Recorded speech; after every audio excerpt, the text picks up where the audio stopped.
చలో చలో చలో చలో బీసీ నువ్వే నీ తలరాతను రాసుకోలేసి చలో చలో చలో చలో చలో చలో బీసీ నువ్వే నీ తలరాతను రాసుకోలేసి 60% ఉండి అడుక్కునుడు ఏంది ఎవడా బిచ్చం ఎత్తే చెయ్యి సాపుడేంది ఓటేసే రోబోలా అయ్యా మనమేంది రాజకీయ అంటరాన్ని బతుకు మనకు ఏంది కమ్మరన్న సుత్తి గౌడన్న మారు కత్తి కాపన్న బయలెల్లవే నాగలి ఎత్తి గొల్ల కురుమ చెల్లి ముదిరాజు పెద్ద తల్లి చూపిద్దాం వడ్ల పెద్ద బాడిష శక్తి మనం ఎంత మందో మనకు అంత బాట వచ్చదాకా కల్లి కల్లిలోల్లే పెట్టు బీసీ పుట్టుక పుడితే చీమునెత్తురుంటే బీసీలకు ఏద్దాం ఓటు ఏ చలో చలో చలో చలో చలో చలో బీసీ నువ్వే నీ తలరాతను రాసుకోలేసి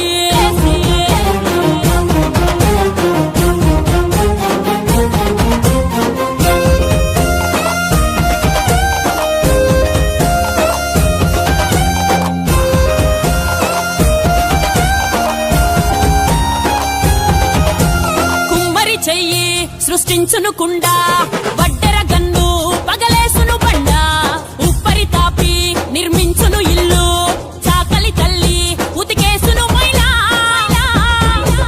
స్వర్ణకారుని నగలు అద్దును అందం మంగలి కత్తెర మనలా చేసును శుభ్రం పద్మశాలినే తన్నల బట్టల వర్ణం మేరన్నల కుట్టుకలతో మెరుసును దేహం ప్రతి వస్తువు తయారీలో మనమే ముందు పంటలు పండించే కాడ మనమే ముందు జనాభా లెక్క చూస్తే మనమే ముందు జెండాలు మోసే కాడ మనమే ముందు అసెంబ్లీలో ముందెందుకు లేమురా మనము అసలు కాడ మనమెందుకు కొసకైనాము ఎత్తు పొడవలెత్తు ఇరువాలు గొర్రు కొట్టు మోసాలను కర్రు కాల్చి వాతే పెట్టు కటిక కత్తి పట్టు వారు కట్టె ఎత్తు బీసీలను అనిచెటోని బిర్రుగా కొట్టు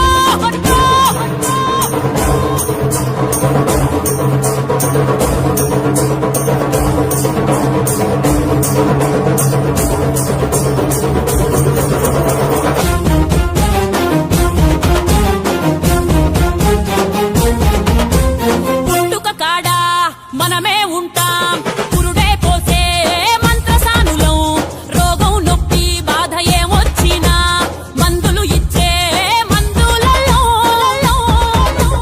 చావుల కాడ మనమే ఉంటాం పాడే ముందు ఆడి పాడే గంగెట్టోళ్ళం కాటిల పెట్టి కాల్చే కాడ కాపల కాసే కాటి కాపరి వాళ్ళం 100కు పై కులాలం అన్నదాతలం సిలువను భుజాన మోసే యేసు బిడ్డలం పండుగస్తే గాజులేసే పూసలోళ్ళం దేవునికే రూపమిచ్చే మేటి శిల్పులం పుట్టుక బతుకు చావులుండే బీసీలం అయిన మెట్ల రాజకీయ అంటరానోళ్ళం 500 ఇచ్చి బీసీల ఓట్లు నొక్కి 5 లక్షల కోట్లు మింగుతాండ్లు నక్కి మన గొడ్డలి ఘాటు గడ్డపార పోటు చూపిద్దాం ఒక్కటయ్యే బీసీ వేటో ఏ చలో చలో చలో చలో చలో చలో బీసీ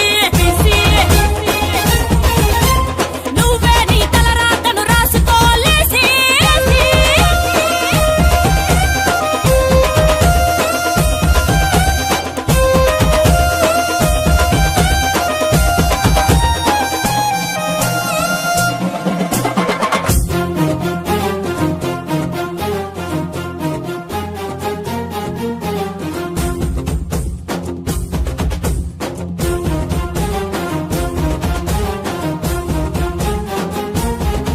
ఏ చలో చలో చలో చలో చలో చలో బీసీ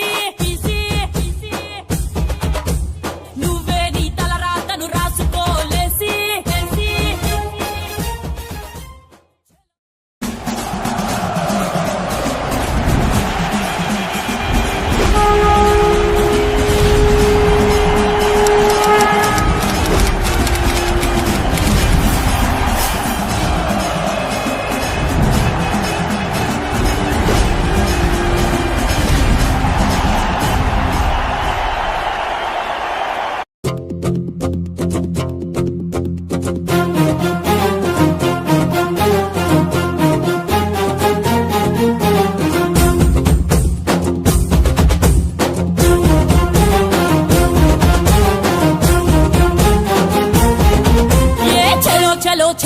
చలో చలో చలో బీసీ బీసీ నువ్వే నీ తల రాతను రాసుకోలేసి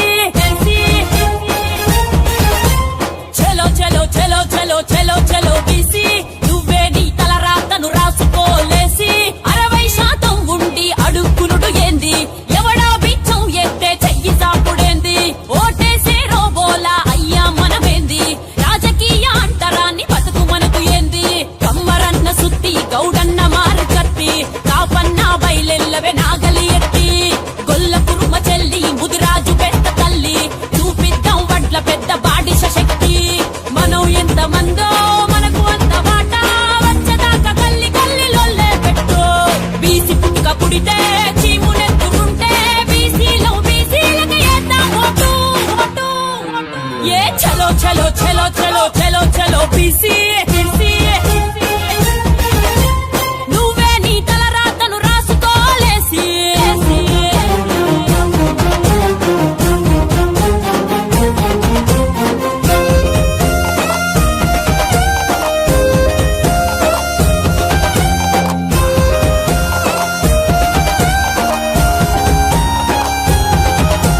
కుమ్మరి చెయ్యి సృష్టించునుకుండా వడ్డెర గన్ను పగలేసును బండ ఉప్పరి తాపి నిర్మించును ఇల్లు చాకలి తల్లి ఉతికేసును మైలా స్వర్ణకారుని నగలు అద్దును అందం మంగలి కత్తెర మనలా చేసును శుభ్రం పద్మశాలినే తన్నల బట్టల వర్ణం మేరన్నల కుట్టుకలతో మెరుసును దేహం ప్రతి వస్తువు తయారీలో మనమే ముందు మంటలు పండించే కాడ మనమే ముందు జనాభా లెక్క చూస్తే మనమే ముందు. హాయ్ హలో నమస్తే వెల్కమ్ టు మార్నింగ్ న్యూస్. మీ సిద్ధంగా ఉన్న సుదర్శన్ తీన్మల్ మన మిత్రుడు తీన్మల్ అభ్యాన్లకి వెల్కమ్. ఇక ఆర్టీఆర్ ప్రెజెన్స్ మార్నింగ్ న్యూస్కు స్వాగతం.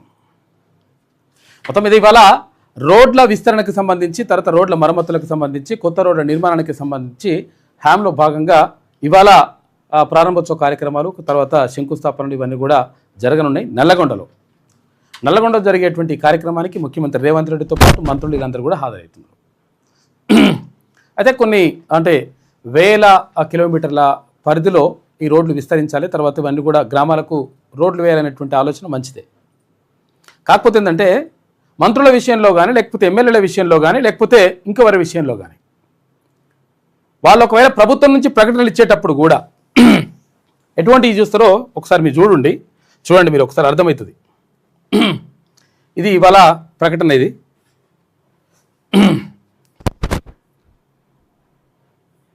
ఇది రహదారులు భవనాల శాఖ తెలంగాణ రాష్ట్రం. ఇక వేసింది కదా గవర్నమెంట్ యాడ్. ఇది దీనికి సంబంధించి మనం చూసుకున్నప్పుడు ఫోటో చూడండి. ఇక్కడ ఎప్పుడన్నా వాకిటి శ్రీహరి ముదిరాజు కానీ పొన్నం ప్రభాకర్ గౌడ్ కానీ లేదంటే ఇప్పుడు దేవాలయాలకు సంబంధించినటువంటి విషయం వచ్చినప్పుడు దేవాదాయ శాఖ మంత్రిగా ఉన్నది కొండా సురేఖ, ఆ ఫోటో కానీ ఎప్పుడైనా ముఖ్యమంత్రి స్థాయిలో సేమ్ ఫోటోలు వేస్తే ఎప్పుడైనా ఒప్పుకున్నారా? అసలు వేసినరా ఎప్పుడన్నా? ఎక్కడ కూడా కనిపించేది. కాకపోతే ఏంటంటే ఒకే సామాజిక వర్గం కాబట్టి తర్వాత అంతా ఒక లెక్క ఉంటుంది కాబట్టి అట్లా వీళ్ళు వేసుకుంటారు. తర్వాత వేసుకున్నా కానీ ముఖ్యమంత్రి కూడా ఏమననేటువంటి ఆలోచన అనమాట. ఈ స్థాయిలో ఎప్పుడైనా వాకిటి శ్రీహరి ఫోటోని కానీ, ఈ స్థాయిలో ఎప్పుడైనా పొన్న ప్రభాకర్ ఫోటోను కానీ, ఈ స్థాయిలో ఎప్పుడైనా కొండా సురేఖ ఫోటోను కానీ ఇట్లా వేసిండ్రా ఎప్పుడైనా? వేసుకోరు, వెయ్యరు. వేస్తే వాళ్ళు ఒప్పుకోరు. కాకపోతే ఏంటంటే ఇప్పుడు నడిచిపోతారు లెక్క అంతా కూడా. చూసారు కదా, బీసీలో ఎవరైనా ఉంటే ఇంత ఉంటుంది లెక్క. తర్వాత ఎస్సీ ఎస్టీలకు కూడా అసలు యాక్చువల్గా అవకాశం కల్పించరు. కాకపోతే ఏంటంటే మళ్ళీ ఏమైనా అనుకోగలని చెప్పేసి ఇక్కడ అడ్డూరి లక్ష్మణ్ కుమార్ అన్నది, అటు సీతక్కది ఓ ఫోటో వేసేసారు, ఇంతంతా వేసేసి వదిలేసిండ్రు. కాబట్టి మనం అర్థం చేసుకోవాలి, అంటే బీసీ సాధికారత ఎందుకు కావాలి, తర్వాత ఎందుకు వివక్ష ఎదురవుతుందని చెప్పేసి మొత్తం కూడా మాట్లాడుతున్నారు. అంటే ఇక ఇటువంటివి జరుగుతూ ఉంటాయి. ఆయన మంత్రే, తర్వాత ఈయన కూడా మంత్రే, తర్వాత వాళ్ళు సమాన స్థాయిలో హోదా ఉంటుంది, వీళ్ళకి సమాన స్థాయి హోదా ఉంటుంది. అయినా కానీ వీళ్ళవి రావు, వాళ్ళవి వస్తాయి. వచ్చినా కానీ మళ్ళీ సమాన స్థాయిలో ఒకవేళ మనం సొంతంగా వేయించుకున్నా కానీ ఒకవేళ సొంతంగానే వేయించుకుందాం అనుకుందాం, సొంతంగా వేయించుకున్నా కానీ ముఖ్యమంత్రి స్థాయిలో ఆయన హైట్ తోటి ఆయన మొత్తం ఫోటో ఈ లెవెల్లో ఎక్కడ మనకు కనిపించదు. చూడండి మీరు ఎక్కడన్నా అబ్జర్వ్ చేయండి. కాబట్టి ఇవన్నీ కూడా ఉంటాయి. అందుకనే తెలంగాణ రాజ్యాధికార పార్టీ ఆధ్వర్యంలో జూలై 5న భువనగిరిలో రాజ్యాధికార సమరభేరి సభను నిర్వహిస్తూ ఉన్నారు. ఇప్పుడు ఇవాళంతా ఆదివారం కదా, 28 వచ్చే ఆదివారం రోజు భువనగిరిలో భారీ బహిరంగ సభ ఏర్పాటు చేస్తున్నారు. కాబట్టి అందరూ రావాలని చెప్పి పిలుపునిస్తూ ఉన్నాడు తీన్మార్ మల్లన్న. ఎందుకంటే ఇది మన బతుకుల కోసం, మన భవిష్యత్తు కోసం, మన తలరాతలు మార్చుకోవడం కోసం, మన తరాల యొక్క భవిష్యత్తును మార్చడం కోసం నాంది వలుకుతూ ఉంది. కాబట్టి అందరూ తరలి తరలొచ్చి అసలు యాక్చువల్గా బీసీ ఎస్సీ ఎస్టీ మైనార్టీల సత్తా ఏందో, అంటే బిగ్ క్లాస్ సత్తా ఏందో చాటాల్సిన అవసరం ఉంది అని చెప్పేసి తీన్మార్ మల్లన్న పిలుపునిస్తూ ఉన్నాడు. కాబట్టి ఇటువంటి వివక్షలు మనకు కనిపిస్తూ ఉంటాయి. ఇప్పుడు సొంతంగా ఫోటో వేసుకున్నా కానీ వేసుకోవడానికి అవకాశం ఉండదు, వేసుకోరు మనోళ్ళు. వేసుకుంటే అది మరో వేరే లెక్క ఉంటుంది. కాబట్టి అట్లుంటుంది. మరో న్యూస్లోకి వెళ్దాం. ముందుగా వెలుగు దినపత్రిక చూద్దాం. శిథిరాల కింద చిన్నారి ఊపిరి. ఎక్కడ? వెనిజులాలో మొత్తం కూడా ఘోర కలి, అంటే ఒక రకంగా భారీ భూకంపంతో మొత్తం కూడా అతలాకుతలం అయిపోయింది వెనిజులా దేశం. అక్కడ మొత్తం కూడా శవాల దిబ్బలుగా మారిపోయినాయి. తర్వాత ఎక్కడికక్కడ అపార్ట్మెంట్లు అన్నీ కూడా కూలిపోయినాయి. ఆ కూలిపోయినటువంటి అపార్ట్మెంట్ల కింద కొంతమంది ఆర్తనాదాలు చేస్తున్నారు, కొంతమంది చనిపోయినరు, వాళ్ళ డెడ్ బాడీలు బయటకు తీస్తూ ఉన్నారు. కాకపోతే ఏంటంటే సురక్షితంగా 18 రోజుల పసికందు బయటపడ్డది. వాళ్ళ తల్లి కూడా సురక్షితంగా బయటపడ్డదంట. కొన్ని సంఘటనలు మృత్యుంజయుడు అంటారు కదా, అటువంటి కొంతమంది ఉంటారు, అట్లా బయటపడుతుంటారు అనమాట. 18 రోజుల పసికందు సురక్షితం. వెనిజులా విలయంలో అద్భుతం. క్షేమంగా బయటకు తీసుకొచ్చిన రక్షణ సిబ్బంది. కన్నీళ్లతో బిడ్డను గుండెకు హత్తుకున్న తండ్రి. గంటన్నర తర్వాత తల్లి కూడా సజీవంగా బయటకు తీసుకొచ్చింది ఆమెను కూడా.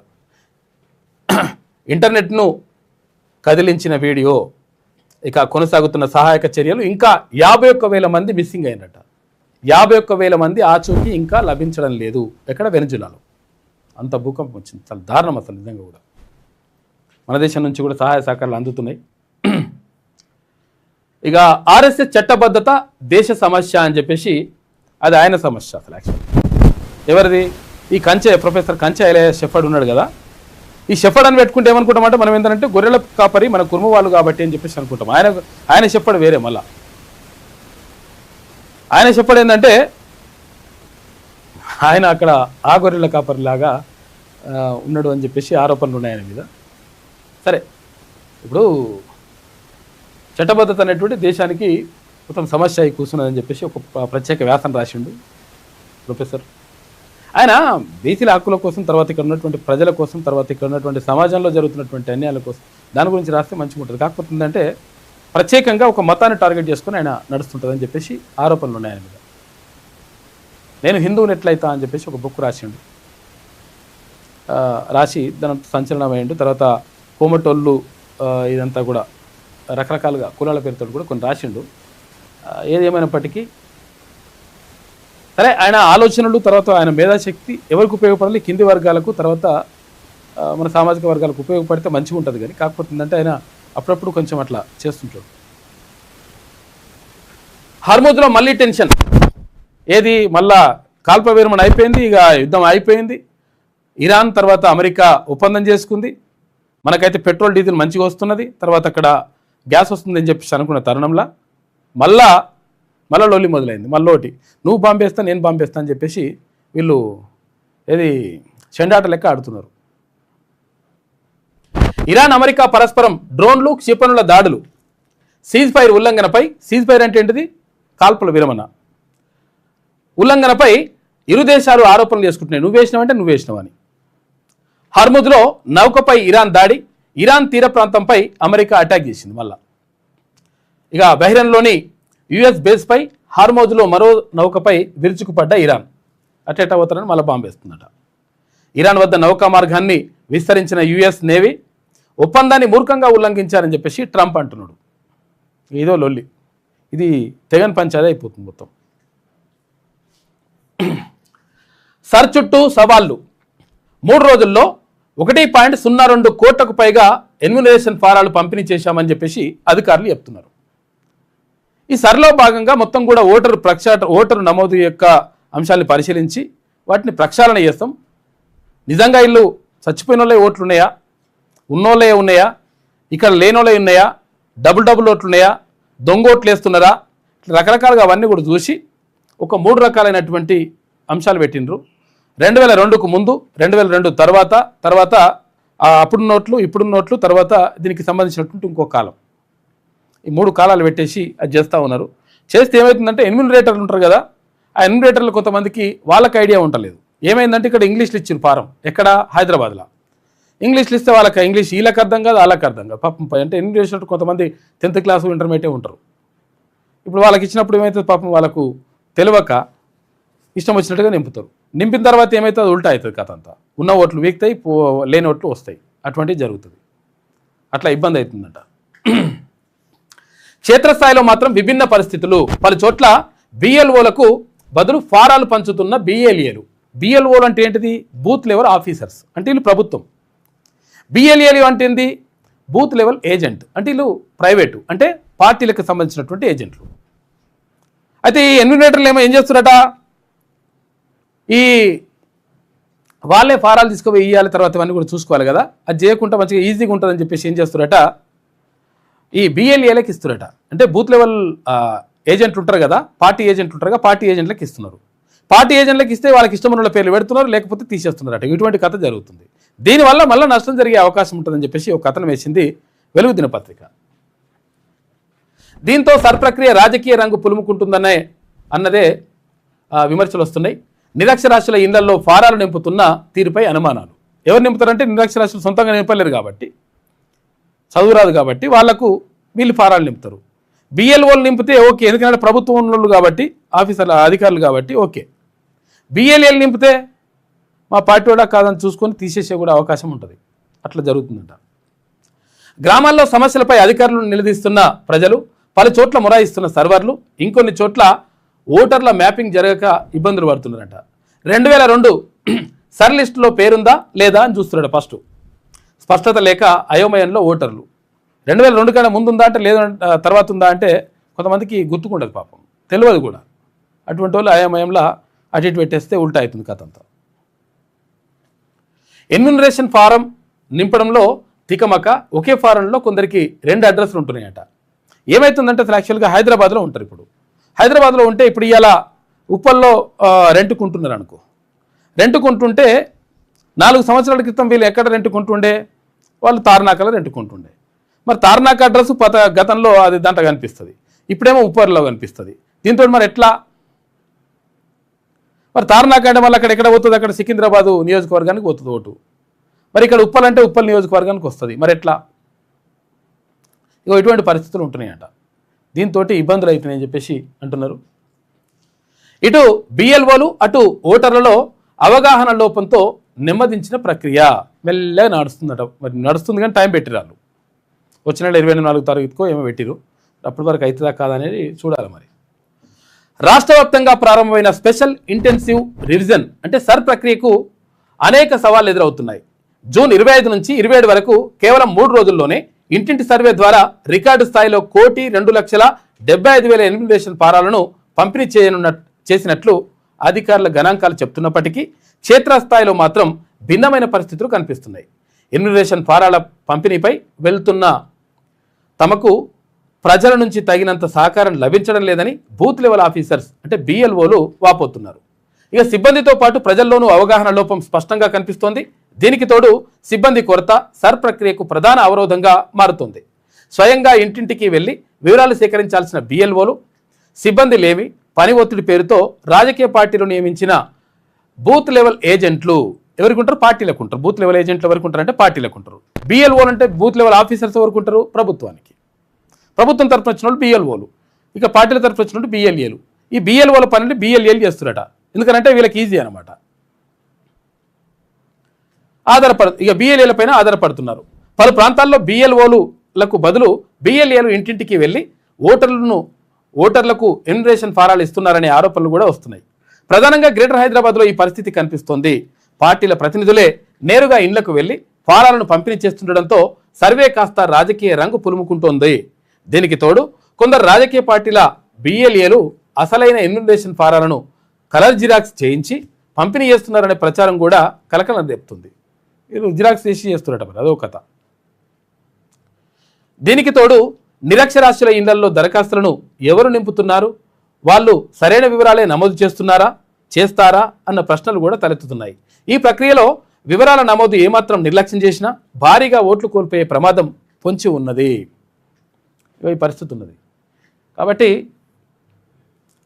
మొత్తం మీద సరిచుట్టూ ఇవన్నీ కూడా సవాళ్ళు, ప్రతి సవాళ్ళు, కథ కార్ఖాన ఇదంతా కూడా నడుస్తూ ఉంది.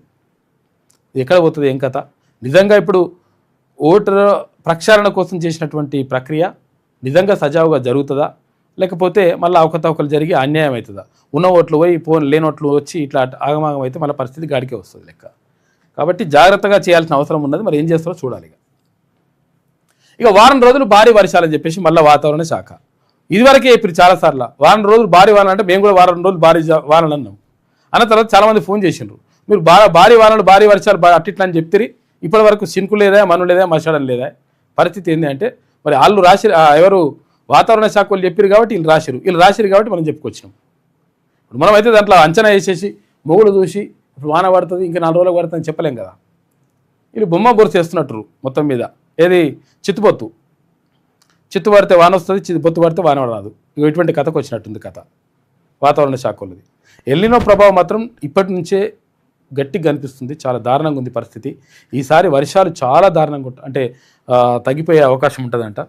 ఇప్పటికే అసలు యాక్చువల్గా లాస్ట్ ఇయర్ అయితే మేలోనే వచ్చినాయి వానలు. ఈ సంవత్సరం ఇప్పుడు జూన్ మొత్తం కంప్లీట్ అయిపోతుంది. ఇక జూన్ 28వ తారీఖు అంటే దాదాపు అయిపోయినట్టే. జూన్ అయిపోతున్నా కానీ ఇప్పటి వరకు వాన లేదు, మనం లేదు. దీంతో చాలా ఇబ్బంది పడుతున్నారు రైతులు. ఇక్కడ ఒడ్లు కొనుక్కున్న రైతులకే ఇబ్బంది, అక్కడ మక్కలు కొనుక్కున్న రైతులకే ఇబ్బంది, ఇక్కడ ఎరువులు నకిలీ ఎరువులు అమ్మిన రైతులకే ఇబ్బంది, తర్వాత ఇక్కడ నకిలీ విత్తనాలు అమ్మిన రైతులకే ఇబ్బంది, ఇక్కడ దేవుడు కరుణించక వాన కొట్టకపోతే కూడా రైతులకే ఇబ్బంది. పాపం ఎన్ని రకాల ఇబ్బందులు పడతారు. మనము ఇంత తింటున్నాము అంటే ఆ రైతు పడేటువంటి కష్టం, ఆ రైతు చెమటోర్చి ఆ కష్టపడి అదంతా చేయడం వల్ల మనం తింటా ఉన్నాం. మేము పైసలు పెట్టి కొంటున్నాం కదా, పైసలు పెట్టి కొన్నా కానీ వాడు వండించడం ఉండాడు కదా, వాడు వండియకపోతే ఎట్లా? కాబట్టి అదంతా నడుస్తూ ఉంది. మరి ఏమైతుందో తెలియదు కానీ వారం రోజులు వారాన్ని ఇదివరకే అన్నారు. ఇదివరకు మనం కూడా వార్తలు చెప్పినాం చాలాసార్లు, చెప్పినాం కానీ రాలే వారం. నో. ఋతుపవనాల ప్రభావంతో పలు జిల్లాల్లో వర్షం, ఎల్లో అలర్ట్ జారీ చేసిన వాతావరణ శాఖ. టెంపరేచర్లు తగ్గినా వేడి ఉక్కపోతతో జనం ఉక్కిరి బిక్కిరి అవుతున్నారట. ఇక మా ఎండలు అయితే ఏది ఉక్కపోత అయితే తగ్గుతలేదు. చాలా దారుణంగా ఉంది పరిస్థితి.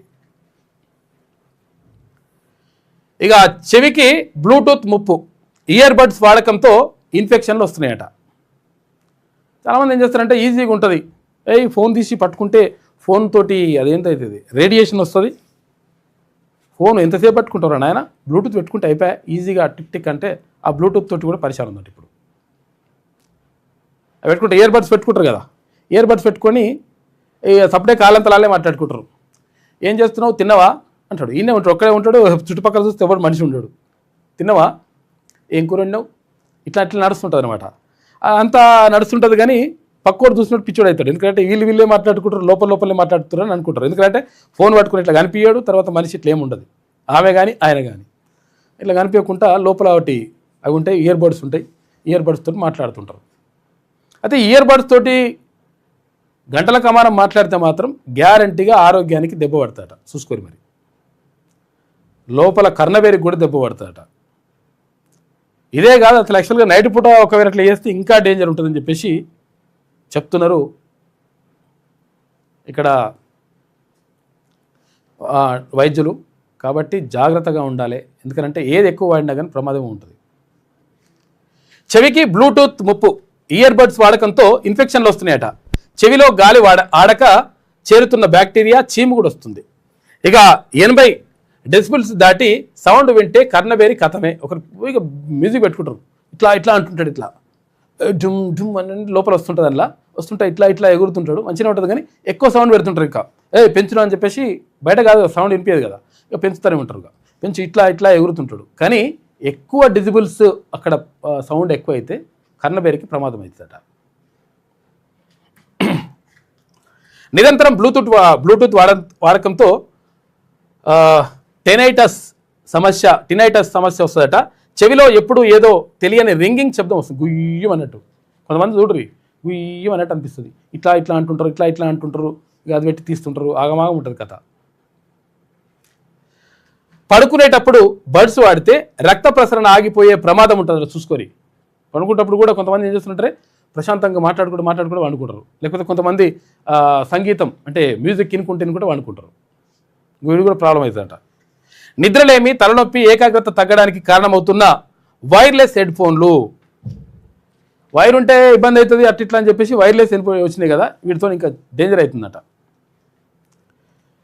60-60 ఫార్ములా పాటించాలని సూచిస్తున్న డాక్టర్లు అని చెప్పేసి ఒక వార్త కనిపిస్తూ ఉంది. మీరు నిత్యం బ్లూటూత్ ఇయర్బడ్స్ వాడుతున్నారా? గంటల కొద్దీ పాటలు వింటున్నారా? నిరంతరాయంగా ఫోన్లు మాట్లాడుతున్నారా? అయితే మీ చెవులు ప్రమాదంలో పడ్డట్టే. నిరంతరం బ్లూటూత్ ఇయర్బడ్స్ వాడకం వల్ల చెవిలో గాలి ఆడక బ్యాక్టీరియా చేరి చీము పట్టడం, ఇన్ఫెక్షన్లు రావడం లాంటి తీవ్రమైన అనారోగ్య సమస్యలు తలెత్తుతాయని డాక్టర్లు హెచ్చరిస్తున్నారు. వైర్లెస్ మోజులో పడి గంటల తరబడి వీటిని చెవిలో ఉంచుకోవడం వల్ల వినికిడి శక్తి దెబ్బతినడమే కాకుండా చెవిలో ఎప్పుడు ఏదో తెలియని రింగింగ్ శబ్దం వినిపించే టినైటస్ బారిన పడే ప్రమాదం ఉందని స్పష్టం చేస్తున్నారు. ఇప్పుడు మనము ఒకవేళ ఫ్లైట్లో పోతుంటాం అనుకో, విమానంలో పోతుంటే ఏమవుతుంది, విమానంలో పోతుంటే గాలిలకు పైకి ఎగురుతుంటే చెవులు గుయ్యమంటాయి, చెవులు గుయ్యమంటాయి. తర్వాత విమానం దిగేటప్పుడు కూడా అట్లనే ఉంటుంది పరిస్థితి. కొంత డిస్టర్బెన్స్ ఉంటుంది. అయితే అటువంటి డిస్టర్బెన్స్ ఇట్లా ఇయర్బడ్స్ వాడితే కూడా ఉంటుందంట. చాలా జాగ్రత్తగా ఉండండి, ఎక్కువ శాతం వాడకూరి, అత్యవసరం అయితే తప్ప వాడకండి. రాష్ట్ర ప్రభుత్వంతో ఎస్బీఐ చర్చలు సఫలం. ఏమైంది, ఆ భూమి పంచాయతీ ఉండే కదా, 237 కోట్ల రూపాయల ఎకరా భూమి ఉండే కదా, ఆ భూమి పంచాయతీ, ఆ భూమి మాదని చెప్పేసి కోట్లు వేసిండ్రు.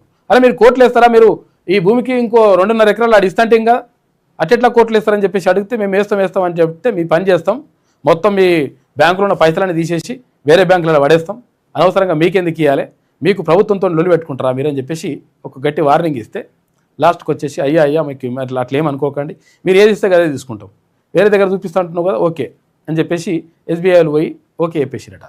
దాంతో ఇప్పుడు మొత్తం చర్చలు సఫలమైపోయినాయి. తర్వాత బ్యాంకు లావాదేవీలన్నీ కూడా నడుస్తూ ఉన్నాయి. ఇప్పుడు ఏం చేస్తారు, ఇప్పుడు బ్యాంకు వాళ్ళు ఇప్పుడు ప్రభుత్వంతో ఇట్లా గట్టిగా ఇప్పుడు ఇట్లా అనగానే ధనవని ఇప్పుడు సెట్ అయ్యారు కదా, లేకపోతే అసలు ఇక వేరే ఉంటుంది లెక్క వీళ్ళది. తూకిస్తే మైకిస్తే ఐసా కైసా అవుతా అంటారు, ఇట్లుంటుంది లెక్క. ఎందుకంటే వాళ్ళ తప్పు ఉన్నది కాబట్టి అలా పని అవుతుంది. మిగతా అంతా మొత్తం బ్యాంకుల నుంచి పైసలన్నీ తీసేస్తే గవర్నమెంట్ లావాదేవీలు భారీగా లావాదేవీలు ఉంటే ఆ లావాదేవీలన్నీ విక్తాయి అని చెప్పేసి మళ్ళీ పోయి అయ్యా అట్లా కాదని చెప్పేసి ఒప్పుకున్నారట. రాష్ట్ర ప్రభుత్వంతో ఎస్బీఐ చర్చలు సఫలం. ప్రత్యామ్నాయ స్థలం తీసుకునేందుకు అంగీకారం. వేరే దగ్గర సీఎస్తో భేటీలో సమస్యలకు సామరస్యపూర్వక పరిష్కారం లభించింది, లేకపోతే కుదరదని చెప్పిరట. అందుకని చదువుతారు, ఫోటోలు సేమ్ ఉంటాయి. ముఖ్యమంత్రి గారు ఎంత ఉంటే మంత్రి గారి ఫోటో అంత ఉంటుంది. వేరే దాంట్లో చూడరు మీరు, అట్లా కనిపించేది.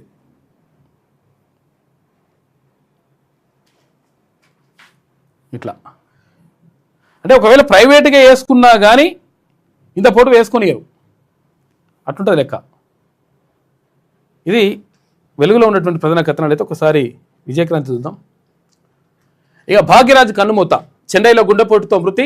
నటుడు, దర్శకుడు, స్క్రీన్ ప్లే కింగ్గా ఆయనకు మంచి పేరున్నది. కోలీవుడ్లో తనదైన ముద్ర. కోలీవుడ్ అంటే ఏంటిది, కన్నడ. తెలుగులో కూడా ఆయన సినిమాలు తీసిండు. కన్నడలో మంచి గొప్ప పేరున్నది ఆయనకు.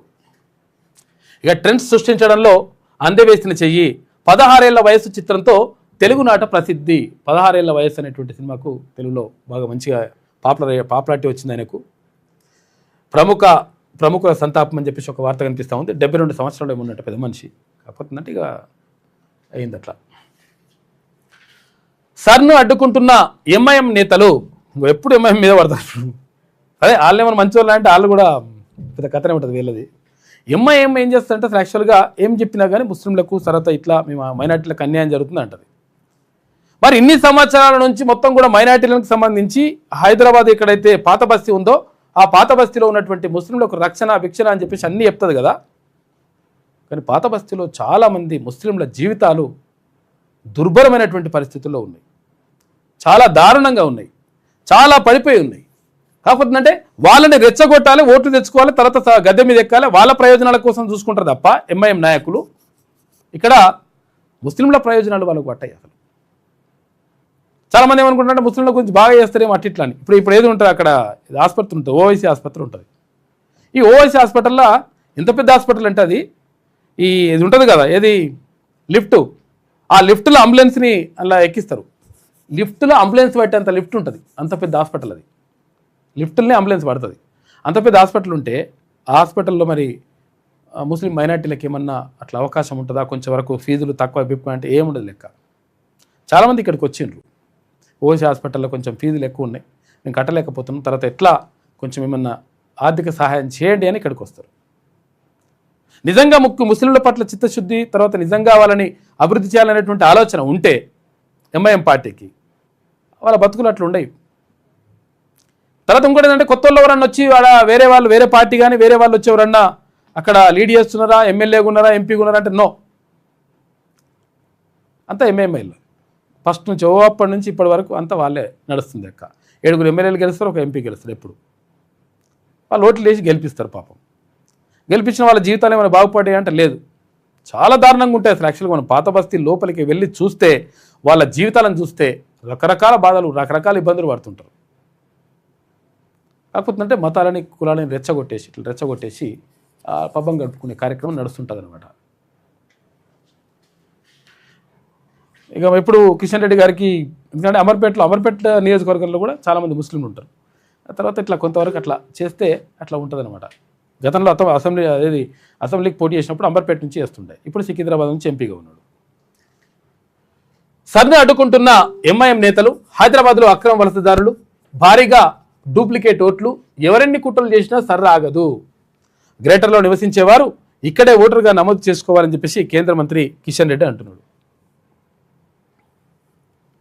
వచ్చేది బీజేపీ ప్రభుత్వమే, 3 కార్పొరేషన్లలో పార్టీ జెండా ఎగరేస్తాం. 3 కార్పొరేషన్లు అంటే ఏంటిది? గ్రేటర్ హైదరాబాద్లో ఒకటి ఉండే, ఇప్పుడు 3 అయినాయి. హైదరాబాద్ నాంపల్లి గ్రౌండ్లో ఇవాళ జాతీయ అధ్యక్షుడు నితిన్ నబీన్ సమావేశం పార్టీ స్టేట్ చీఫ్ రామచంద్రరావు వెల్లడించిండు. ఇలా నితిన్ నబీన్ వస్తున్నట, భారతీయ జనతా పార్టీ జాతీయ అధ్యక్షుడు. ఈ కల్తీల కాలం చూసుకొని ఇక్కడ పానీపూర్ నుంచి బడా హోటళ్ల రెస్టారెంట్ల దాకా మొత్తం కల్తీలే.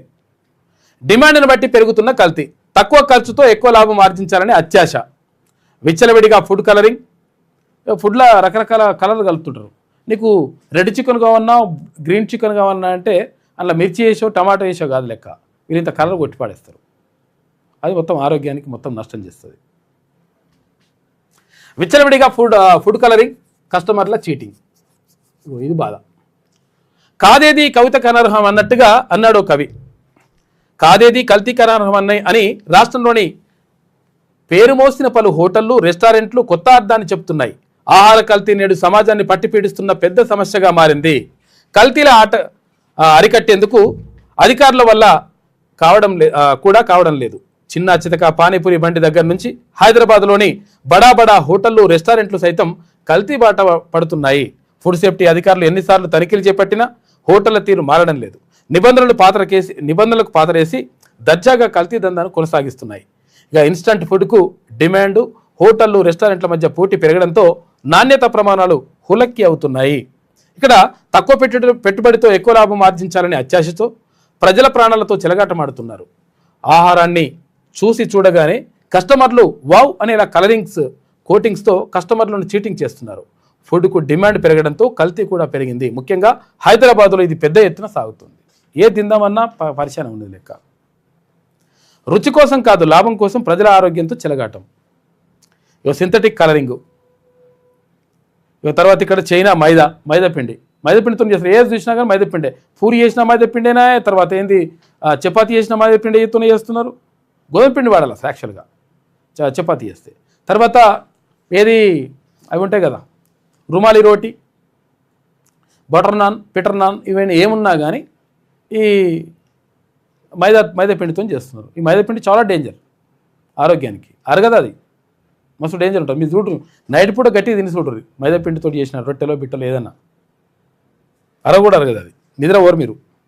హానికరమైన కారకమైనటువంటి రసాయనాలు, కల్తీ పాల పౌడర్, తర్వాత ఎనెన్స్, సింథటిక్ వెనిగర్, ఇవన్నీ కూడా చేస్తున్నారు. ఇవన్నీ ఆరోగ్యానికి హానికరం, కానీ నడుస్తుంది లెక్క. ఇక ఫార్మాసిటీ మారదు, కాకపోతే జాగ్రత్త తగ్గించుకోవాలి. అవి బయట ఫుడ్ని తగ్గించాలి. బయట ఫుడ్ తింటలేరుగా అంటే మేము బయట తింటలేము, మేము హోటల్లో తింటున్నామంటారు కొంతమంది. ఏదో పరిశానం ఉంటుంది, హోటల్ అయినా కానీ బయట ఫుడ్ అది, ఇంట్లో వండుకొని తింటే మంచిది. ఫార్మాసిటీ మారదు. అగో రామన్న మళ్ళీ ఫార్మాసిటీ మారదంటే దాని అర్థం ఏందన్నా? అక్కడనే పెడతారా? ఇప్పుడు అక్కడనే ఫార్మాసిటీని పెడతామంటే ఇప్పుడు మళ్ళీ ఇప్పుడు మొత్తం భూగర్భ జలాలు నాశనం కావాలి, మొత్తం అంతా ఇవన్నీ ఇచ్చేయన్నా? అక్కడ భూములపై మాకు స్పష్టమైన విధానం ఉంది. రియల్ దందా చేస్తే చట్టం ఒప్పుకోదు, బీఆర్ఎస్ ఊరుకోదు. సీఎం రేవంత్ రెడ్డి మాటలు వింటే నష్టపోతారు. భూములు గుంజుకోవడమే ఆయన పని. ఈ రాష్ట్రంలో రేవంత్ ఫ్యూచర్కే దిక్కులేదు. కేసీఆర్ నిర్మించిన కమాండ్ కంట్రోల్ సెంటర్ అద్భుతం. అగో మేఘాలయ ముఖ్యమంత్రి మెచ్చుకున్నారని చెప్పేసి BRS working president KT Rama Rao అంటున్నాడు. సరే ఏదేమైనా కానీ ఇప్పుడు ఫార్మసిటీ మారదు అంటే దాని అర్థం ఏందన్నా? ఫార్మసిటీ మళ్ళీ పెడతానట. అట్లా పెడతాంటేనే పాపం మంచిరెడ్డి కిషన్ రెడ్డిని ఖతం చేసిండ్రాడ, కూడా కొట్టేసారు. మళ్ళీ నువ్వు అవే మాట్లాడుతున్నావు. కాకపోతే వీళ్ళేమన్నా చేసిర్రు అంటే మళ్ళీ వాళ్ళ భూములు ఇవ్వాలి అసలు యాక్చువల్గా రైతులకి. ఇవ్వకుండా ఇప్పుడు ఈ ప్రభుత్వం కూడా పాపం వాళ్ళని ఒక రకంగా నష్టపరుస్తూ ఉంది. కాకపోతే అంటే ఫార్మాసిటీ కంటే ఇప్పుడు ఇది ఫ్యూచరిస్టిక్ కొంతవరకు నయం. ఎందుకంటే దీనివల్ల ఏది కాలుష్యం పెరగదు, కాలుష్యం రాదు. ఫార్మాసిటీ వల్ల చాలా కాలుష్యం, భూ కాలుష్యం అవుతుంది, నీరు కాలుష్యం అవుతుంది, భూగర్భ జలాలు అడిగా కాలుష్యం అయిపోతాయి, అన్ని కాలుష్యం అయిపోతాయి. ఇది రియల్ ఎస్టేట్ చేసుకుంటే సరే, అది లాభాల నష్టాల తర్వాత పక్కకు పెడితే దీనివల్ల పెద్దగా అంటే వాతావరణానికి అయితే నష్టం జరగదు. జీరాంజీని అంగీకరించాం, రాష్ట్రాల అధికారులకు విఘాతం, అవసరమైతే సుప్రీంకు వెళ్తాం. తెలంగాణ ఉపాధి హామీ చట్టాన్ని తీసుకొస్తాం. 2న తుది నిర్ణయం. రాష్ట్ర కేబినెట్ కమిటీ భేటీలో మంత్రి ఉత్తమ్ కుమార్ రెడ్డి చెప్పిండట ఎట్టి పరిస్థితుల్లో జీరాంజీని. అయితే ఏం చేస్తాము మరి, మన బలం సరిపోకపోతే ఎట్లా కేంద్రంలో అంటే ఇక్కడ కేరళని, ఇక్కడ తమిళనాడుని, ఇటు కర్ణాటకని, కొన్ని రాష్ట్రాలని కలుపుకొని 100% దీని మీద ఉద్యమం చేస్తా అని చెప్పి అంటున్నాడు ఉత్తమ్ కుమార్ రెడ్డి. రేవంత్ ముంపు మేస్త్రి అని చెప్పేసి అంటున్నాడు. తెలంగాణ జలాకులను తాకట్టు పెట్టిండు. 3 సీఎంలు చీకటి ఒప్పందాన్ని బయట పెట్టాలని చెప్పేసి మాజీ మంత్రి హరీష్ రావు డిమాండ్ చేస్తున్నాడు. నువ్వు గుంపు మేస్త్రి అంటే ఎస్ నేను గుంపు మేస్త్రి అని చెప్పేసి ముఖ్యమంత్రి అన్నాడు. ఎట్లా గుంపు మేస్త్రి? ఈ ఉద్యోగులందరూ ఉన్నారు కదా వీళ్ళకి గుంపు మేస్త్రిని నేను అని చెప్పేసి ప్రకటించుకున్నాడు. అయితే ఇప్పుడు గుంపు మేస్త్రి కాదు ముంపు మేస్త్రి అంటున్నాడు. ఎవరు? హరీష్ రావు. అని ఏమంటుండంటే ఈ 3 ముఖ్యమంత్రులు కలిసి మరి ఒప్పందం చేసుకున్నామని చెప్తున్నారు కదా, అది చేసుకోవాల్సింది నీటిపారుదల నిపుణుడు. మీరు ఒప్పందం చేసుకుంటే ఆ ఒప్పందంలో ఉన్నటువంటి విషయాలు ఏంది అవి బయటకు పెడితే మంచిగా ఉంటుందని చెప్పేసి అంటున్నాడు హరీష్ రావు. డబ్బింగ్ కావాలా రాజా? ఇడుపు కాగితం అంట. ఇడుపు కాగితం అంటే ఏంది? విడాకులు. ఇదే విడిపోయేటువంటి కాగితం రాసుకుంటే దాన్ని ఇడుపు కాగితం అంటారు. సినిమాపై ట్రోలింగ్స్కు మనోళ్ళు కౌంటర్లు ఇస్తున్నారు. బుల్లోడు టెన్నిస్ బంతుల పాపను భరించాం కదా, దశాబ్దాలుగా వస్తున్న రాతల్ని వెక్కిరించామా, ఆంధ్ర వాలాల వెటకారంపై తెలంగాణ వాదులు పంచులు ఇస్తున్నారు. ఇడుపు కాగితం అనేటువంటి సినిమా వస్తున్నది. ఇడుపు కాగితం అంటే ఏంటిది? విడాకులు, విడిపోవడం, విడిపోయేటువంటి కాగితం రాసుకుంటారు కాబట్టి. అయితే అది దాని మీద ఆంధ్రోళ్ళు అయ్యో ఇట్లుంటుందా, పేరు గట్లుంటుందా అని అంటున్నారట. అరే మీరు ఇష్టం వచ్చినట్టుగా ఏదైనా మేము భరించినాం కదా నాయన మీ భాషని, మరి మా భాషను ఎందుకు మీరు అట్లా ఉల్టా చేసి మాట్లాడతారని చెప్పేసి చర్చ జరుగుతూ ఉంది. ఇక 15న ఉద్యోగులకు కొత్త ఆరోగ్య పథకం ప్రారంభించనున్న హెల్త్ కేర్ ట్రస్ట్ వారం రోజుల్లో ఆసుపత్రుల యాజమాన్యాలతో సమావేశం. ఈ ఇందిరమ్మ ఇళ్ల సైజులకు పరిమితులు విధిస్తురట. స్లాబ్ ఏరియా 750 అడుగులు మించొద్దు. రాష్ట్ర గృహ నిర్మాణ శాఖ ఉత్తర్వులు జారీ చేసింది. 750 అడుగులు మించొద్దు అట్లా అంటే జర్ర అటు ఇటు పెంచుకుంటారు. ఇప్పుడు మీరు ఇచ్చేదైతే ఇప్పుడు ఒకవేళ 750 అడుగులు కాకుండా 1500 అడుగులు పెట్టుకుని అనుకోవాళ్ళు, మీరు అయితే 5 లక్షలకు 10 లక్షలు అయితే రూపాయలు అయితే ఇయ్యరు కదా, ప్రభుత్వం నుంచి ఎంత ఇస్తారో గంతే ఇస్తారు కదా. మరి ఏమవుతుంది ఇప్పుడు వాళ్ళు చేసుకుంటే మీకేమవుతుంది? ఇప్పుడు గింతనే ఉండాలంటే వాళ్ళకి సరిపోదు పాపం. ఇబ్బంది పడుతూ ఉంటారు, 2-3 పిల్లలు ఉంటారు, వాళ్ళ తర్వాత భవిష్యత్తులో మనం కొంతవరకు పెంచుకోవాలనుకుంటారు, వాళ్ళ పరిస్థితి ఏంది? కాబట్టి ఇటువంటి నిబంధనలు పెట్టవద్దు అసలు. యాక్చువల్గా విషయం ఏంటంటే ఇప్పుడు మీరు ఇచ్చేది ఇప్పుడు ఎంత ఇచ్చినా కానీ 5 లక్షలు ఇస్తారు కదా, 5 లక్షలు 10 లక్షలు 15 లక్షలు 20 లక్షలు తీయరు కదా పెద్దగా పెంచుకుంటే. మరి ఈ నిబంధనలు ఎందుకు పెడతారో అర్థం కాదు. ఇక హెచ్ఎంఆర్ ఏఎండిగా అజిత్ రెడ్డి, టీజీ రేరా చైర్మన్గా కె శ్రీనివాసరాజు ఉత్తర్వులు జారీ చేసింది రాష్ట్ర ప్రభుత్వం. ఇక అదానికి అమెరికా కోర్టు షాక్ ఇచ్చిందంట. లంచాల కేసులో అదానితో పాటు ఇతర నిందితులపై అభియోగాల తక్షణ కొట్టివేతకు ఫెడరల్ జడ్జి నిరాకరించినట. ఈ కేసు ఎందుకు విత్డ్రా చేసుకుంటున్నారో చెప్పాలని న్యాయస్థానం నిలదీసింది. జస్టిస్ డిపార్ట్మెంట్ పిటిషన్ చాలా బలహీనంగా ఉందని చెప్పేసి న్యాయమూర్తి అంటున్నారు. ఇక మహా టెట్ పేపర్ లీక్ అయిందట. ఎక్కడ టీచర్ ఎలిజిబిలిటీ టెస్ట్ ఉంటుంది కదా, అది మహారాష్ట్రలో లీక్ అయింది. ఇదివరకు నీట్ లీక్, ఎస్బీఐ ఇది సిబిఎస్ఈ పరీక్ష అవకతవకలు, తర్వాత ఇప్పుడు మహారాష్ట్రలో టెట్ పేపర్ లీక్. ఈ లీకుల కథ నడుస్తుంది మొత్తం. తానే జిల్లాలో అమ్మకానికి పెట్టిరు. ఇక బీహార్, హర్యానాకు చెందిన 3 అరెస్ట్ చేసిండ్రు. అంతర్రాష్ట్ర సిండికేట్ అక్రమాలను ఛేదించిన పోలీసులు రంగంలోకి సిట్టు. ఇక ఇవాళటి టెట్ వాయిదా పడ్డది. ఎక్కడ? మహారాష్ట్రలో. ఆందోళనలో 6 లక్షల మంది అభ్యర్థులు. నీట్ పేపర్ లీక్పై తీవ్ర వివాదం నడుస్తున్న నేపథ్యంలో మరో పేపర్ లీక్ ఘటన శనివారం వెలుగులోకి రావడం తీవ్ర కలకలం రేపుతోంది. మహారాష్ట్ర టెట్ ప్రశ్నపత్రం తానేలో లీక్ అయింది. దీంతో మహారాష్ట్రలో ఆదివారం జరగాల్సిన ఉపాధ్యాయ అర్హత పరీక్ష 2026 కేవలం ఒకరోజు ముందు శనివారం వాయిదా పడడంతో 6 లక్షల మంది అభ్యర్థులు తీవ్ర ఆందోళన చెందుతున్నారు. మీదేం పోతారా నాయన, ఈసారి ఎలక్షన్ వాయిదా ఇస్తాను అన్నది. ఎన్నికలు అయిన తర్వాత, ఓట్లు వేసిన తర్వాత మీ ఎన్నికలు రద్దు, తర్వాత చేస్తాం మళ్ళా అని అన్నది. ఎట్లుంటుందో లెక్క చూడరిగా. మీరు పెట్టిన ఖర్చు, మీరు పడ్డ బాధ, మీరు పడ్డ తిరిగిన కష్టము, కాళ్ళ మీద పడ్డాయి, ఏళ్ళ మీద పడ్డాయి, ఇవన్నీ పోతాయి. మరి మీకైతేనేమో అట్లా, విద్యార్థులకైతేనే ఇట్టెట్లా అని చెప్పేసి ప్రశ్నలు వస్తున్నాయి. Gold man Suryabhai arrest. తక్కువ ధరకి బంగారం ఇప్పిస్తానని బాధితుడికి గాలం వేసిండట. మాయమాటలు చెప్పి 32 లక్షల రూపాయలు వసూలు చేసిండు. నారాయణగూడ పోలీసులను ఆశ్రయించిన బాధితుడు నిందితుడికి 16 రోజుల రిమాండ్. గతంలోనూ వ్యక్తుల మధ్య వివాదాల్లో జోక్యం చేసుకుంటూ సెటిల్మెంట్ చేస్తానని ఎంతో మందికి మోసం చేసిండంట సూర్యాభాయ్. నడుస్తుంటుంది. నల్లమల్ల అడవిలో 42 పులులు అని చెప్పేసి. ఇది విజయక్రాంతిలో ఉన్నటువంటి ప్రధాన కథనాలు. అయితే ఒకసారి శనార్థి తెలంగాణ చూద్దాం. మస్తు వానలు. ఈ వానలు చల్లకుండా ఇప్పుడు ఒక దగ్గర కొడుతున్నా, ఒక కాలనీలో కొడుతూ ఇంకో కాలనీలో కొడుతూనే లేవు. మస్తు వానలు ఎడుకోలు వచ్చాయి. తెలంగాణలో 7 రోజుల పాటు వర్షాలు. హైదరాబాద్లో కుండపోత వర్షం, వేడి ఉక్కపోత నుంచి ఉపశమనం. దక్షిణ తెలంగాణ జిల్లాల్లో భారీ వర్షాలు, ఉత్తర తెలంగాణ జిల్లాల్లో మోస్తరు వానలు వెల్లడించిన వాతావరణ శాఖ. వచ్చే 7 రోజుల్లో వారం రోజులు బాగా వానలు కొడతాయని అంటుందట. మొగులు అయినట్టే అవుతుంది, పోతుంది, అట్టే పోతుంది. ఆకాశం మేఘావృతమైంది అంటారు కదా, మేఘావృతం అయితే అవతల పడుతుంది. ఈ ఎల్నినో ప్రభావం చాలా తీవ్రంగానే ఉంటట్టుంది, దారుణంగా ఉంటట్టుంది పరిస్థితి. వానలు వస్తే అంటారు, మరి ఎంతవరకు వస్తే చూడాలి. ఇక డిగ్రీ ఎడ్యుకేషన్లో సంక్షోభం. ప్రొఫెషనల్ కోర్సుల వైపు విద్యార్థులు క్యూ కడుతున్నారు. ప్రైవేటుకు చెక్కు, సర్కారీ అటానమస్కే జై కొడుతున్నారు. దోస్త్ అడ్మిషన్లో తేలిన నయా ట్రెండ్. బీకామ్ హవా. ఇక ఆర్ట్స్కు నై అంటున్నారట, బీఏకు వద్దంటున్నారట, బీకామ్ కావాలంటున్నారట. ప్రైవేట్ కాలేజీల్లో కేవలం 28.5% సీట్లే భర్తీ అవుతున్నాయి. దోస్త్ అడ్మిషన్లో నిశ్శబ్ద విప్లవం. నాణ్యమైన విద్యా ప్రమాణాలకే విద్యార్థుల ఓటు, మారిపోతున్న విద్యార్థుల ప్రాధాన్యతలు. ఉపాధి చూపే కోర్సులకే దోస్తులో డిమాండ్ ఉందట. దోస్త్ అంటే ఏంటిదంటే degree online services Telangana, degree online services in Telangana అని చెప్పేసి దోస్త్ అని పెట్టిండ్రు.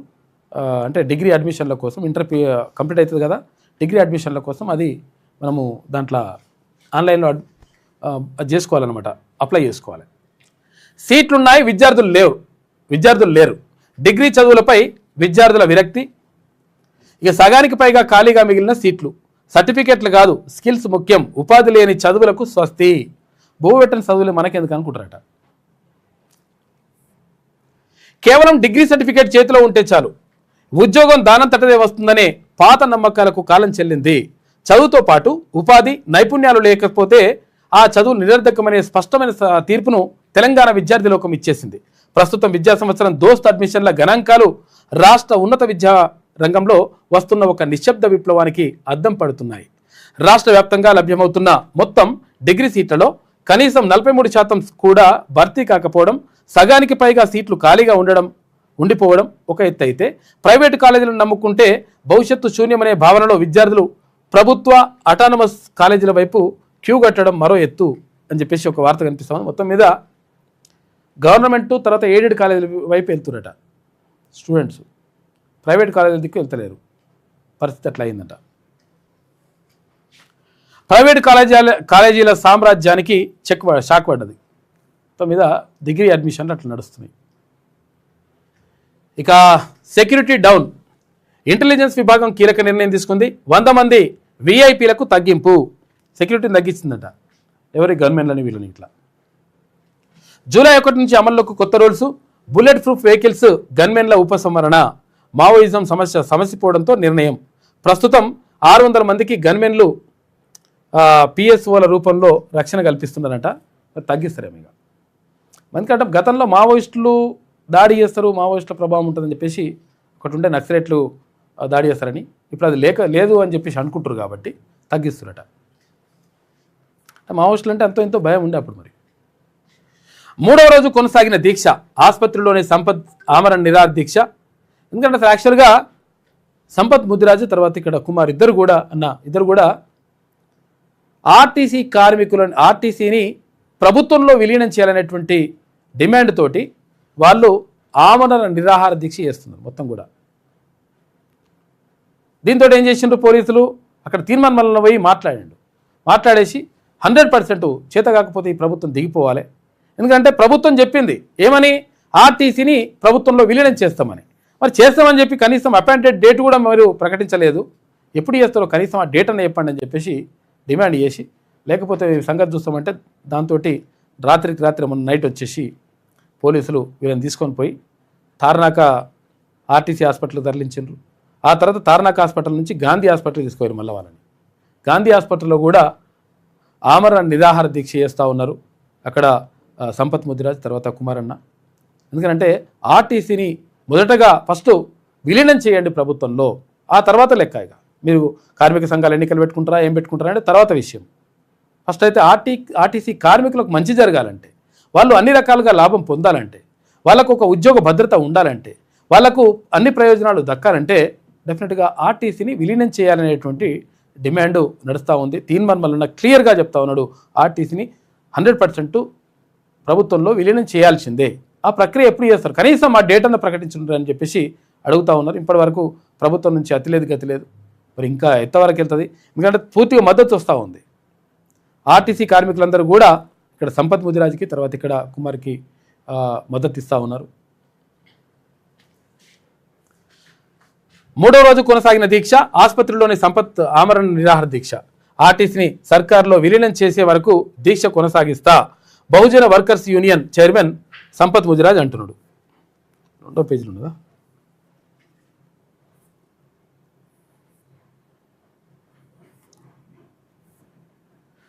ఇక ఆర్టీసీని ప్రభుత్వంలో విలీనం చేసి అపాయింట్మెంట్ డేట్ ప్రకటించే వరకు తాను ఎట్టి పరిస్థితుల్లో ఆమరణ నిరాహార దీక్షను విరమించబోనని Bahujan workers union chairman Sampath Mudiraj స్పష్టం చేశారు. సంపత్ చేపట్టిన ఆమరణ దీక్ష శనివారం 3వ రోజుకు చేరుకుంది. 4 రోజుల క్రితం తన స్వగృహంలో ఆమరణ నిరాహార దీక్ష చేపట్టిన సంపత్ ముదిరాజును శుక్రవారం అర్ధరాత్రి పోలీసులు అరెస్టు చేసి గాంధీ ఆసుపత్రికి తరలించారు. ఆసుపత్రిలోని సంపత్ దీక్షను కొనసాగిస్తున్నారు. ప్రస్తుత సంస్థ ఆర్టీసీ కార్మికుల సంక్షేమే తన జయమని, అందుకోసం బహుజన వర్కర్స్ యూనియన్ తరఫున రాజీ లేని పోరాటం చేసేందుకు సిద్ధంగా ఉన్నట్టు స్పష్టం చేశారు. తెలంగాణ రాజ్యాధికార పార్టీ అధినేత, శాసన మండలి సభ్యులు తీర్మానం వలన అండతో ఈ ఉద్యమాన్ని మరింత ముందుకు తీసుకెళ్లనున్నట్టు తెలిపారు. ప్రభుత్వం ఇప్పటికైనా దిగివచ్చి ఆర్టీసీని ప్రభుత్వంలో విలీనం చేస్తున్నట్లు ప్రకటించాలని సంపత్ డిమాండ్ చేశారు. లేకపోతే ఆర్టీసీ కార్మికుల ఆక్రోశానికి రాష్ట్ర సర్కార్ ఆక్రోశాన్ని చవిచూడాల్సి వస్తుందని చెప్పేసి ఆయన క్లియర్గా హెచ్చరించాడు. ఒక రకంగా ఇది దీక్షకు సంబంధించి. రాజ్యాధికార సమరభేరి సభకు తరలిరండి, బహుజనుల సత్తా ఏంటో చూపిద్దాం. టీఆర్పీ రాష్ట్ర మహిళా అధ్యక్షురాలు పటేల్ వనజక్క, విమలక్క, సంధ్య తర్వాత రాంపల్లి రమేష్, సుందర్, కైలాస్లకు ఆహ్వాన పత్రిక అందజేస్తా అని చెప్పేసి ఒక వార్త కనిపిస్తూ ఉంది. మొత్తం కూడా ఆహ్వాన పత్రికలు అందరికీ కూడా అందజేస్తూ ఉన్నారు తెలంగాణ రాజ్యాధికార పార్టీ నాయకులు. వచ్చే నెల 5న తెలంగాణ రాజ్యాధికార పార్టీ ఆధ్వర్యంలో భువనగిరిలో జరగనున్న రాజ్యాధికార సమరపేరి సభకు బహుజనులు ప్రజలు లక్షలాదిగా తరలి రావాలని టీఆర్పీ రాష్ట్ర మహిళా అధ్యక్షురాలు పటేల్ వనజక్క పిలుపునిచ్చారు. సమరపేరి బహిరంగ సభను పురస్కరించుకొని వనజక్క శనివారం హైదరాబాద్లో పలువురు ప్రముఖులకు ఆహ్వాన పత్రికలు అందజేశారు. అరుణోదయ సాంస్కృతిక సమాఖ్య అధ్యక్షురాలు విమలక్క, ఇక POW అధ్యక్షురాలు Sandhya, Navatelangana editor Rampalli Ramesh, T10 news channel CEO Sundar, కుల వివక్ష వ్యతిరేక పోరాట సమితి జాతీయ ప్రధాన కార్యదర్శి కైలాష్ బాబులను మర్యాదపూర్వకంగా కలిసి ఇన్విటేషన్ లెటర్స్ ఇచ్చారు. ఈ సందర్భంగా వనజక్క మాట్లాడుతూ BC SC ST మైనార్టీల రాజ్యాధికార సాధన లక్ష్యంగా నిర్వహిస్తున్న ఈ సమరపేరి సభకు అన్ని వర్గాల ప్రజలు, ప్రజా సంఘాలు, సామాజిక ఉద్యమకారులు పెద్ద ఎత్తున హాజరై విజయవంతం చేయాలని కోరారు. ఈ కార్యక్రమంలో జర్నలిస్ట్ సుదర్శన్ గౌడ్, ఇటు రాష్ట్ర మహిళా ప్రధాన కార్యదర్శి బత్తిని మీనా గౌడ్, ఇటు యువజన విభాగం ప్రధాన కార్యదర్శి వీరమల్ల అనిల్, రాష్ట్ర సహాయ కార్యదర్శి గిరిగాని భిక్షపతి, వీళ్ళందరూ కూడా పాల్గొన్నారని చెప్పేసి ఒక వార్త కనిపిస్తూ ఉంది. మొత్తం మీద అందరికీ ఇన్విటేషన్లు అయితే వెళ్తూ ఉన్నాయి. నడుస్తున్నది కార్యక్రమం.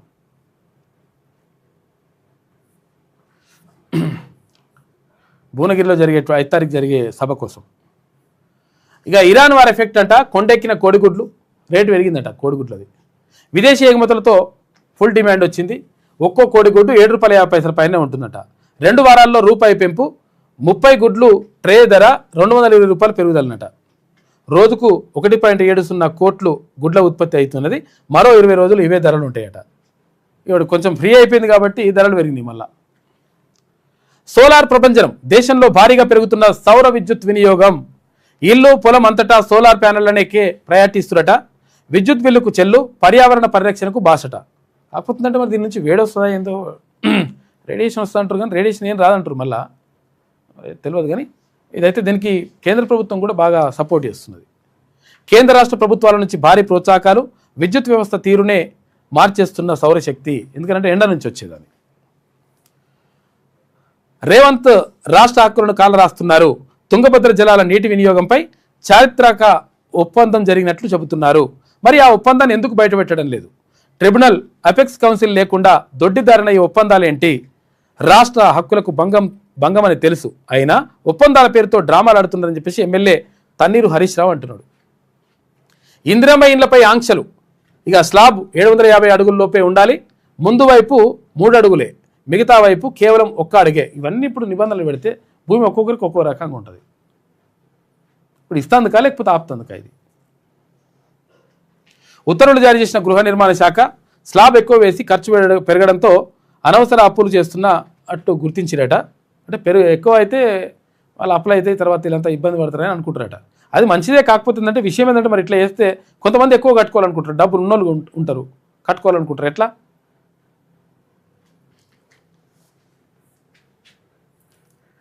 ఇచ్చిన ప్రతి హామీని అమలు చేస్తాం, ఆర్టీసీ కార్మికులకు అండగా ఉంటాం. కొంతమంది కార్మిక సంఘాల నేతలు వాస్తవాలను వక్రీకరిస్తున్నారు.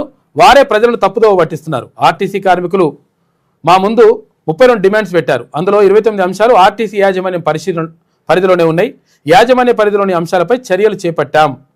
కొందరు విలీన అంశాన్ని కావాలనే వివాదాస్పదం చేస్తున్నారు. రాష్ట్ర మంత్రి పొన్నం ప్రభాకర్ విలీనం చేస్తారా చేయరా చెప్పరాదన్న మరి పొన్నం ప్రభాకర్ గారు వివాదం చేస్తున్నట్టు అంటున్నారు. కానీ మేము విలీనం చేస్తాము లేకపోతే చెయ్యము, ఆ క్లారిటీ ఇచ్చేస్తే అయిపోతుంది. ఎంత లొల్లి ఉండదు కదా.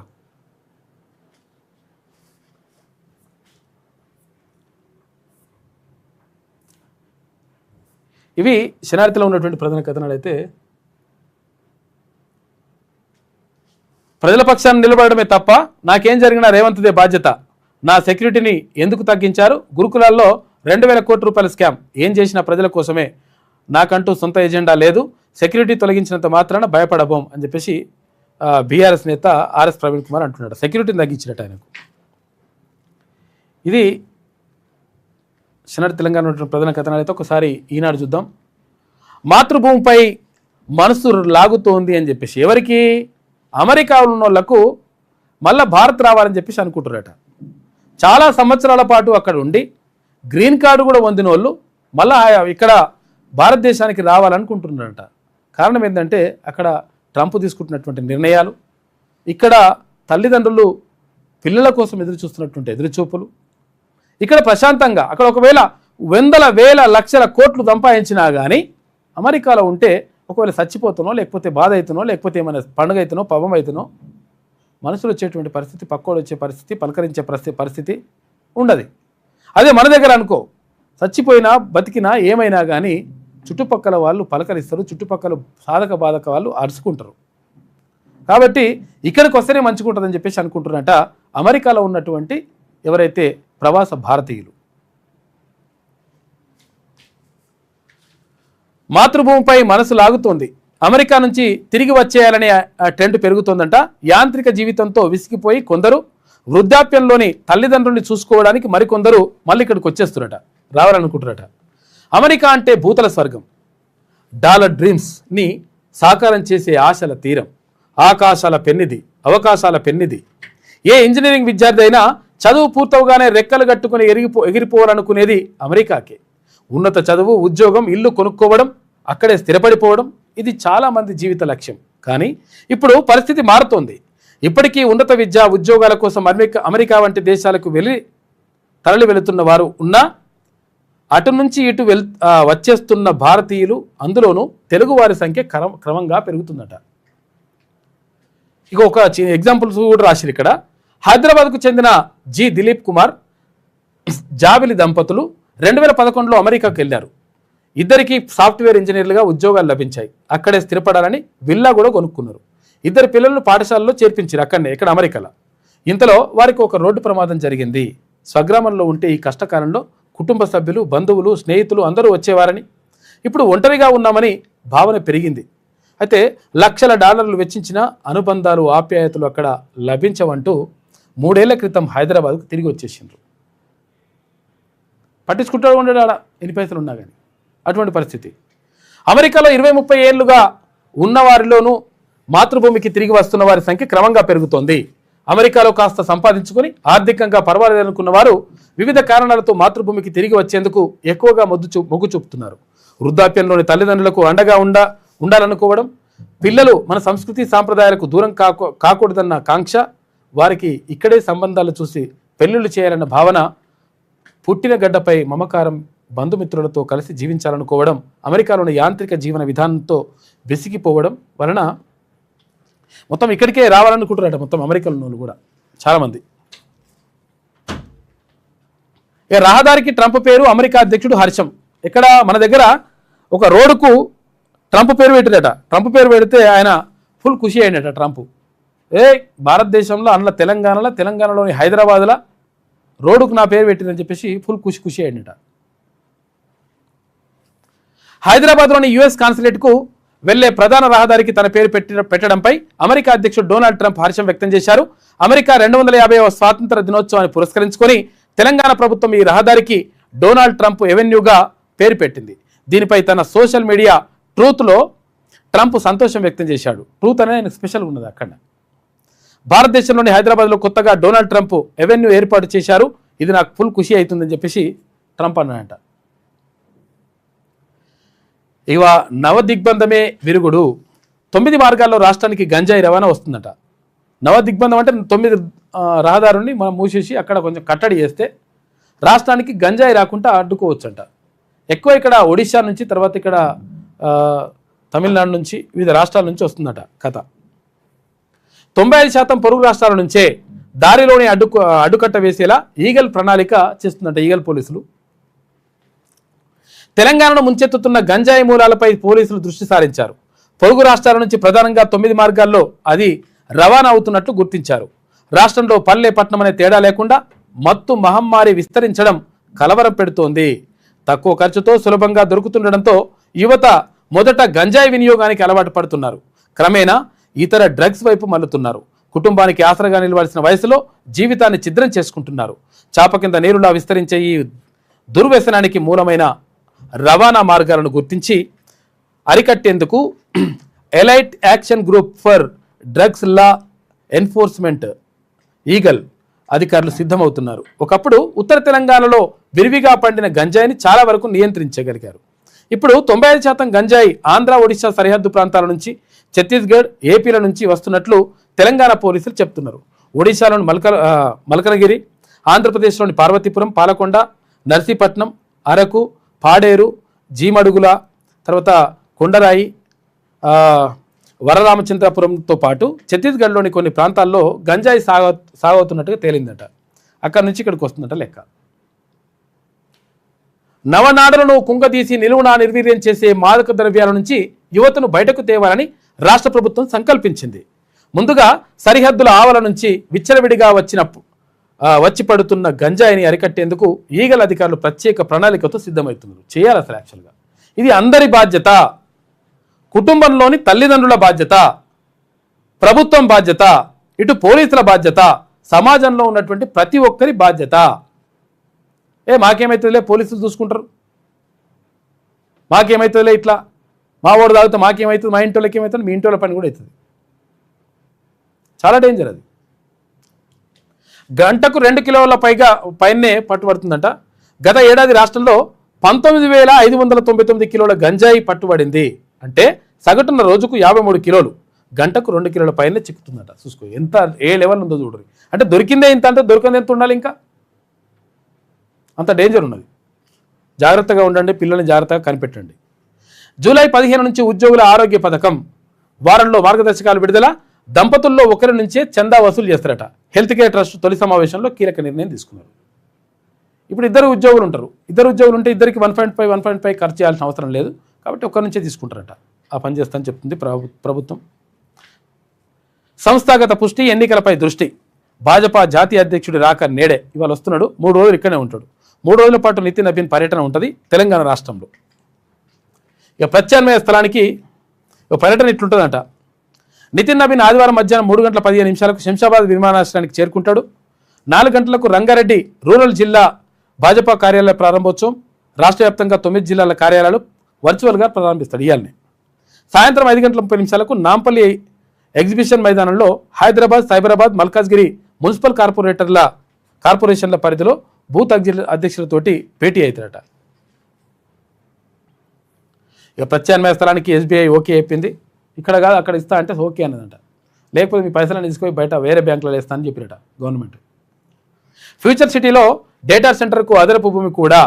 కేసు ఉపసంహరణకు హామీ, ఒప్పందంపై సంతకాలు. సమస్యన రాయదుర్గం భూ వివాదం సెట్ అయిపోయింది లెక్క. భాగ్యరాజ్ కన్నుమూత. దర్శకుడు, నటుడిగా సినీ రంగంపై చెరగని ముద్ర వేసిండు భాగ్యరాజ్. దిగ్గజ దర్శకుడు భారతీరాజా మరణం నుంచి కోలుకోకముందే చిత్రసీమలో మరో విషాదం నెలకొంది. ఆయన శిష్యుడు, ప్రముఖ నటుడు, దర్శకుడు కె భాగ్యరాజ్ ఈయన 73 సంవత్సరాల నుండి కన్నుమూసిండు. గుండెపోటు రావడంతో చెన్నైలోని అపోలో ఆసుపత్రికి తరలించగా చికిత్స పొందుతూ శనివారం ఉదయం తుదిశ్వాస విడిచిండు. ఇవాళ నల్గొండలో హ్యామ్ రోడ్లకు సీఎం శంకుస్థాపన ఉంటుంది. రెరా చైర్మన్గా కె శ్రీనివాసరాజు అని చెప్పేసి ఒక వార్త కనిపిస్తూ ఉంది. ఇక 3 సీఎంల రహస్య భేటీ వివరాలు బయట పెట్టాలి, ఏం ఒప్పందం జరిగిందో శాసనసభలో చర్చించాలని చెప్పేసి హరీష్ రావు డిమాండ్ చేస్తున్నాడు. ఆఫ్ఘనిస్తాన్లో తీవ్ర భూకంపం. ఢిల్లీ, జమ్మూ కాశ్మీర్లోనూ స్వల్ప స్థాయిలో ప్రకంపనలు వచ్చినాయట. ఇవాళ రాష్ట్ర వ్యాప్తంగా పల్స్ పోలియో ఉంటుంది. అవును, కానీ పల్స్ పోలియో చుక్కలు వేయించండి పిల్లలకి. లేడీ టైలర్స్ అంట ఆర్జన అదుర్స్. ఎవరి ఆడవాళ్ళు టైలరింగ్ చేస్తారు కదా, కుట్టు మిషన్లు, దాంతో మంచిగా సంపాదిస్తున్నారని చెప్పేసి. ఎందుకంటే బాగా కష్టపడుతారు పాపం. ఎందుకంటే స్కూల్ డ్రెస్సులు, తర్వాత యూనిఫామ్లు ఇవన్నీ కూడా కుట్టడానికి మహిళా సంఘాలకే ఇస్తున్నారు. దీంతో కొంతవరకు వాళ్ళకు లాభం చేకూరుతుందని చెప్పేసి ఒక కథనం వేసింది ఈనాడు దినపత్రిక. 3 ఏళ్లలో కుట్టు పనితో 90 కోట్ల ఆదాయం. చరిత్ర సృష్టిస్తున్న మహిళా సంఘాలు. రాష్ట్రంలో ఏకరూప దుస్తుల తయారీతో జీవనోపాధి. ఏకరూప దుస్తుల తయారీ అంటే ఏమంటారు ఇది? ఏకరూప దుస్తులు అంటే వీళ్ళెంత తెలుగు అయితే అడగోలు తెలుగు రాసిపాడవుతారు. ఇప్పుడు వీళ్ళు యూనిఫామ్, ఏకరూప దుస్తులు అంటే యూనిఫామ్ కుడుతున్నారు అనమాట. నైపుణ్య శిక్షణతో ఏడాంతా చేతి నిండా పని ఉంటుందంట. మహిళా సంఘాల వారు ఎన్ని యూనిఫామ్లు కుట్టిరంటే 2024-25లో 34 లక్షల యూనిఫామ్లు కుట్టిరట. 25 కోట్ల రూపాయల ఆదాయం వచ్చింది. 2025-26లో 34.63 లక్షల యూనిఫామ్లు కుడితే 25 కోట్ల 36 లక్షల రూపాయల ఆదాయం వచ్చిందంట. 2026-27కు 58 లక్షలు కొడితే 40 కోట్ల రూపాయల ఆదాయం వచ్చిందంట. మరో పేపర్ లీక్ ఘటన, మహారాష్ట్రలో టెట్ వాయిదా పడ్డదంట. ఈసారి నుంచి రెండు డేట్లు ముందే ప్రకటిద్దాం సార్, సజావుగా జరిగే తేదీ, లీక్ అయ్యే తేదీ కూడా చెప్తారట. ఇట్లున్నది కథ. కామెడీ అయిపోయిందంతా. ఇది ఈనాడులో ఉన్నటువంటి ప్రధాన కథనాలు అయితే ఒకసారి ఆంధ్రజ్యోతి చూద్దాం. ఆశలు సమాధి, వెనిజులాలో శిథిలాల కిందే వేలాది మంది ఉన్నారు. ఇంకా భూకంపంతో భవనాలు కుప్పగూలి 3 రోజులు అవుతుంది. కూరుకుపోయిన వారు ప్రాణాలతో బయటపడడం కష్టమేనంటున్నారు సహాయక బృందాలు. యంత్రాలు లేక శిథిలాల తొలగింపుతో ఇబ్బంది ఉందంట. 1430కి పెరిగిన మృతుల సంఖ్య. ఇక లా గువైరా నగరంలో శిథిలాల నడుమ తమ వారి కోసం అన్వేషణ. పాపముకు దారుణంగా ఉంది పరిస్థితి. నా పేరు పెట్టినందుకు థ్యాంక్ యూ అంటున్నట. ఎవరు? డొనాల్డ్ ట్రంప్, అమెరికా అధ్యక్షుడు. ఎక్కడ? హైదరాబాద్లో ఒక రహదారికి ఆయన పేరు పెట్టినట, డొనాల్డ్ ట్రంప్ అని. ఖుషి అవుతున్నాడు. హైదరాబాద్లో రహదారికి తన పేరు పెట్టడంపై అమెరికా అధ్యక్షుడి హర్షం. ఇలాంటి గౌరవం పొందిన తొలి అధ్యక్షుడిని తానేనని చెప్పేసి ఖుషి అవుతున్నట. అల్ప సంతోషం ఎవరా నాయన నువ్వు. కాకపోతే అంటే డిఫరెంట్గా ఉంటాడు మనోడు అంతా. రెండో భార్య పిల్లలకు ఆస్తిలో వాటానంట. గతంలో ఏముండే మొదటి భార్య పిల్లలకే ఆ హక్కు ఉంటుండే. అయితే ఇప్పుడు రెండో భార్య చనిపోయిన తర్వాత, మొదటి భార్య చనిపోయిన తర్వాత రెండో భార్యను పెళ్లి చేసుకుంటే ఆమె పుట్టినటువంటి పిల్లలకు కూడా ఆస్తిలో వాటా ఉంటుంది చట్ట ప్రకారం. తర్వాత ఇప్పుడు అంగీకారంతో చేసుకుంటున్నా, లేకపోతే ఇంకా రెండో భార్య ఎట్లా అట్లుంటే విడాకులు తీసుకున్న తర్వాత ఇంకొక భార్య ఇంకో పెళ్లి చేసుకుంటే కూడా ఇటువంటి వాళ్ళకి అవకాశం ఉంటుందని చెప్పేసి అంటున్నారు. ఇది ఒక మంచి పరిణామం. ఎందుకంటే ఇప్పుడు పెళ్ళిళ్ళు అనేటువంటి చాలా ఈజీగా ఇవాళ పెళ్ళి అవుతుంది, రేపు విడాకులు తీసుకుంటారు, అట్లా అవుతుంది కథ. కాబట్టి ఇది మంచిదే. మొదటి భార్య మరణానంతరం చేసుకునే వివాహానికి చట్టబద్ధత. రెండో భార్య పిల్లలను అక్రమ సంతానంగా చెప్పడానికి వీలు లేదు. గతంలో ఉండే ఇట్లా ఇది, దాన్ని మార్చేసిండ్రు. వారికి ఆస్తిపై హక్కులు ఉంటాయని చెప్పేసి ఒక కేసులో హైకోర్టు స్పష్టీకరణ. ఇక స్క్రీన్ ప్లే రారాజు భాగ్యరాజు ఇక లేరు. చెన్నైలో గుండెపోటుతో మృతి, సినీ ప్రముఖుల నివాళులు, ప్రభుత్వ లాంఛనాలతో ఇవాళ అంత్యక్రియలు చేస్తారట. ఇక దూకుడే, స్పీడ్ పెంచే దిశగా ప్రభుత్వం అడుగులు, ఫలితాల సాధనకు ఇక 2 ఏళ్ల సమయం. చివరి 6 నెలలంతా ఎన్నికల హడావుడే. అందుకే పథకాల అమలుపై ప్రత్యేక దృష్టి పెట్టిందట ప్రభుత్వం. భారీ మార్పులు చేపడుతున్న సీఎం రేవంత్, సమర్థులైన అధికారులకు పాలనా పగ్గాలు, కాబోయే సీఎస్ సంజయ్ జాజుకు దిశానిర్దేశం చేసినట్ట ముఖ్యమంత్రి. ఇక హ్యామ్ రోడ్లకు నేడే శ్రీకారం. శంకుస్థాపన చేయనున్న సీఎం రేవంత్ రెడ్డి. నల్గొండ జిల్లా కనగల్ వద్ద పైలాన్ ఆవిష్కరణ. 13,006 కోట్ల రూపాయలతోటి 6,092 కిలోమీటర్ల మేర 441 ప్యాకేజీలుగా పనులు చేస్తున్నట. నల్గొండలో 83 కోట్ల రూపాయలతోటి తాగునీటి పథకానికి ముఖ్యమంత్రి శంకుస్థాపన. ఎన్జీ కళాశాల, నాగార్జున కళాశాల ఉంది కదా, కాలేజీ మైదానంలో భారీ బహిరంగ సభ పెడతారట. ఇలా ఇల్లు మారితే ఓటు పోతుందా? సర్ ప్రక్రియపై అద్దె ఇళ్లలో ఉండేవారి ఆందోళన. కొత్త అడ్రస్కు ఓటును మార్చుకోవడం పైన ఆరాధిస్తున్నట. ఎందుకంటే మొన్నటి దాకా ఒక దగ్గర ఉంటారు, ఇప్పుడు ఒక దగ్గర ఉంటారు కదా ఇల్లు మారేవాళ్ళు, అంటే అద్దె ఇళ్ళలో ఉండేటోళ్ళు. గ్రామాల్లో జోరందుకున్న సార్, పట్టణాల్లో నత్తనడక. అక్కడ స్పీడ్ అవుతుంది, ఇక్కడ మెల్లగా నడుస్తుంది. సర్ సిబ్బందికి రెగ్యులర్ విధులు అప్పగించొద్దు అని చెప్పేసి సీఎస్ చెప్తున్నాడు. మిగతా పనులు చెప్పొద్దాలకు అదే పని చేసుకోనండి. 575 ఏళ్లకు సరిపోయే కరెంటు ఒక్క ఏడాదిలో ఉత్పత్తి అని చెప్పేసి అంటున్నారు. ఎట్లనంట, సముద్రాల నుంచి కూడా ఇప్పుడు కరెంటు ఉత్పత్తి చేయొచ్చండి. సముద్ర అలలతోటి, గాలితోటి చేస్తున్నాం కరెంటు ఉత్పత్తి, నీళ్ళ దుంకుడుతోటి చేస్తున్నాం, నదులతోటి. తర్వాత ఇప్పుడు సౌర విద్యుత్తు, అంటే సూర్యరశ్మి నుంచి చేస్తున్నాం ఉత్పత్తి. ఇప్పుడు సముద్రాలతోటి ఉత్పత్తి చేస్తే ఇక సూపర్ డూపర్ ఉంటుందని అంటున్నారు. 575 ఏళ్ళకు సరిపోయే కరెంటు ఉత్పత్తిని 1 సంవత్సరంలో చేయొచ్చట. సముద్రాల శక్తిని ఉపయోగించుకుంటే సాధ్యమే అని చెప్పేసి ఇన్కాయిస్ అంటున్నారు. ఇక పలు దేశాల్లో ఇప్పటికే ఈ పద్ధతిలో కరెంటు, బ్లూ ఎనర్జీ అంటే సముద్రం నీల రంగులో ఉంటుంది కదా, ఎనర్జీపై భారత్ కసరత్తు. అండమాన్లో పైలట్ ప్రాజెక్టు. 2-3 ఏళ్లలో సముద్రం నుంచి విద్యుత్ ఉత్పత్తి వెల్లడించిన ఇన్కాయిస్ డైరెక్టర్ బాలకృష్ణ నాయర్ అని చెప్పేసి ఒక వార్త కనిపిస్తూ ఉంది. రోజుకి విద్యుత్ అవసరాలు పెరిగిపోతున్నాయి. దీనికోసం బొగ్గు, నీరు, గాలి, సౌరశక్తి, అణుశక్తి వంటి అన్ని రకాల వనరులు ఉపయోగిస్తున్నాం. అయినా ఎప్పటికప్పుడు కరెంటు డిమాండ్ పెరుగుతోంది. దీనికి పరిష్కారం ఏమిటి? సముద్రాలే అని చెబుతున్నారు నిపుణులు. సముద్రాలు అపారమైన శక్తి నిలయాలని చెప్పేసి అంటున్నట్టు ఆయన. ప్లేస్ సూపర్ ఉంటుంది. ఇక నచ్చకపోతే వదిలేయొచ్చుగా. ఏం చేస్తున్నారంటే ఇప్పుడు చాలామంది పెళ్లి చేసుకున్న తర్వాత చంపేస్తారు మొగన్ని. తర్వాత నిశ్చితార్థం చేసుకున్న తర్వాత తీసుకుపోయి అనకెళ్ళి లోయల లూకేసింది ఒక ఆమె. ఇట్లా రకరకాలుగా చేస్తూ ఉన్నారు. పెళ్లి చేసుకోవాలంటే భయపడుతున్నారట పిల్లగాళ్ళు, అబ్బాయిలు. అబ్బాయిలదే ఉందా, అమ్మాయిలది కూడా ఇట్లా ఉంది పరిస్థితి అని చెప్పేసి వాళ్ళు కొంతమంది. మళ్ళీ ఇప్పుడు నేను ఏమంటున్నానంటే ఇష్టం ఉంటే పెళ్లి చేసుకోవాలి, తప్పేం లేదు. ఇష్టం లేకపోతే వదిలేసేయాలి, పట్టించుకోవద్దు. లేకపోతే ఒకవేళ ఇద్దరికి మనస్పాతులు వచ్చినాయి, ఎవరి జాలాలు ఉండాలి. చంపేసుకున్నారు ఎందుకురా బాబు? చంపేస్తే మొత్తం సమస్య పరిష్కారం అయిపోతుందా? ఈ చంపేయాలన్న ఆలోచన ఎందుకు అసలు? ఈయన కాదు ఇష్టం, ఆయన ఇష్టం అయితే ఆయనతో వెళ్ళిపో. ఈయనని చంపేయడం ఎందుకు? నీకేం హక్కు ఉంది? ఇగో ఇటువంటివి చేస్తూ ఉన్నట్టు ఇటువంటి విపరీత ధోరణి చోటు చేసుకుంటుంది. ఇది చాలామంది ఈ మధ్యలో పెళ్లి చేసుకోవాలంటే అబ్బాయిలు భయపడుతున్నారు. ఇంకా 2 3 మెయింటైన్ చేస్తున్నాడు సింబులు కొంతమంది అమ్మాయిలు. కొంతమంది నచ్చకపోతే వదిలేయచ్చుగా. దేశంలో ప్రతి 32 గంటలకు భార్య ప్రియురాలి చేతిలో ఒక పురుషుడు మరణం ఉంటుందని అధ్యయనంలో వెల్లడి. ప్రతి 32 గంటలకు ఒకసారి చూసుకో. గత ఏడాది దేశంలో ఇలాంటి కేసులు 280 నుంచి 300 కేసులు నమోదైనాయట. వ్యక్తిత్వ లోపమే ప్రధాన కారణమని సైకియాట్రిస్టులు అంటున్నారు. సైకియాట్రిస్టులు, మనోవికాస నిపుణులు దీన్నో సామాజిక సమస్యగానే చూడాలి తప్ప స్త్రీలను ఆడిపోసుకోవడం సరికాదని చెప్పేసి సామాజిక శాస్త్రవేత్తలు అంటున్నారు.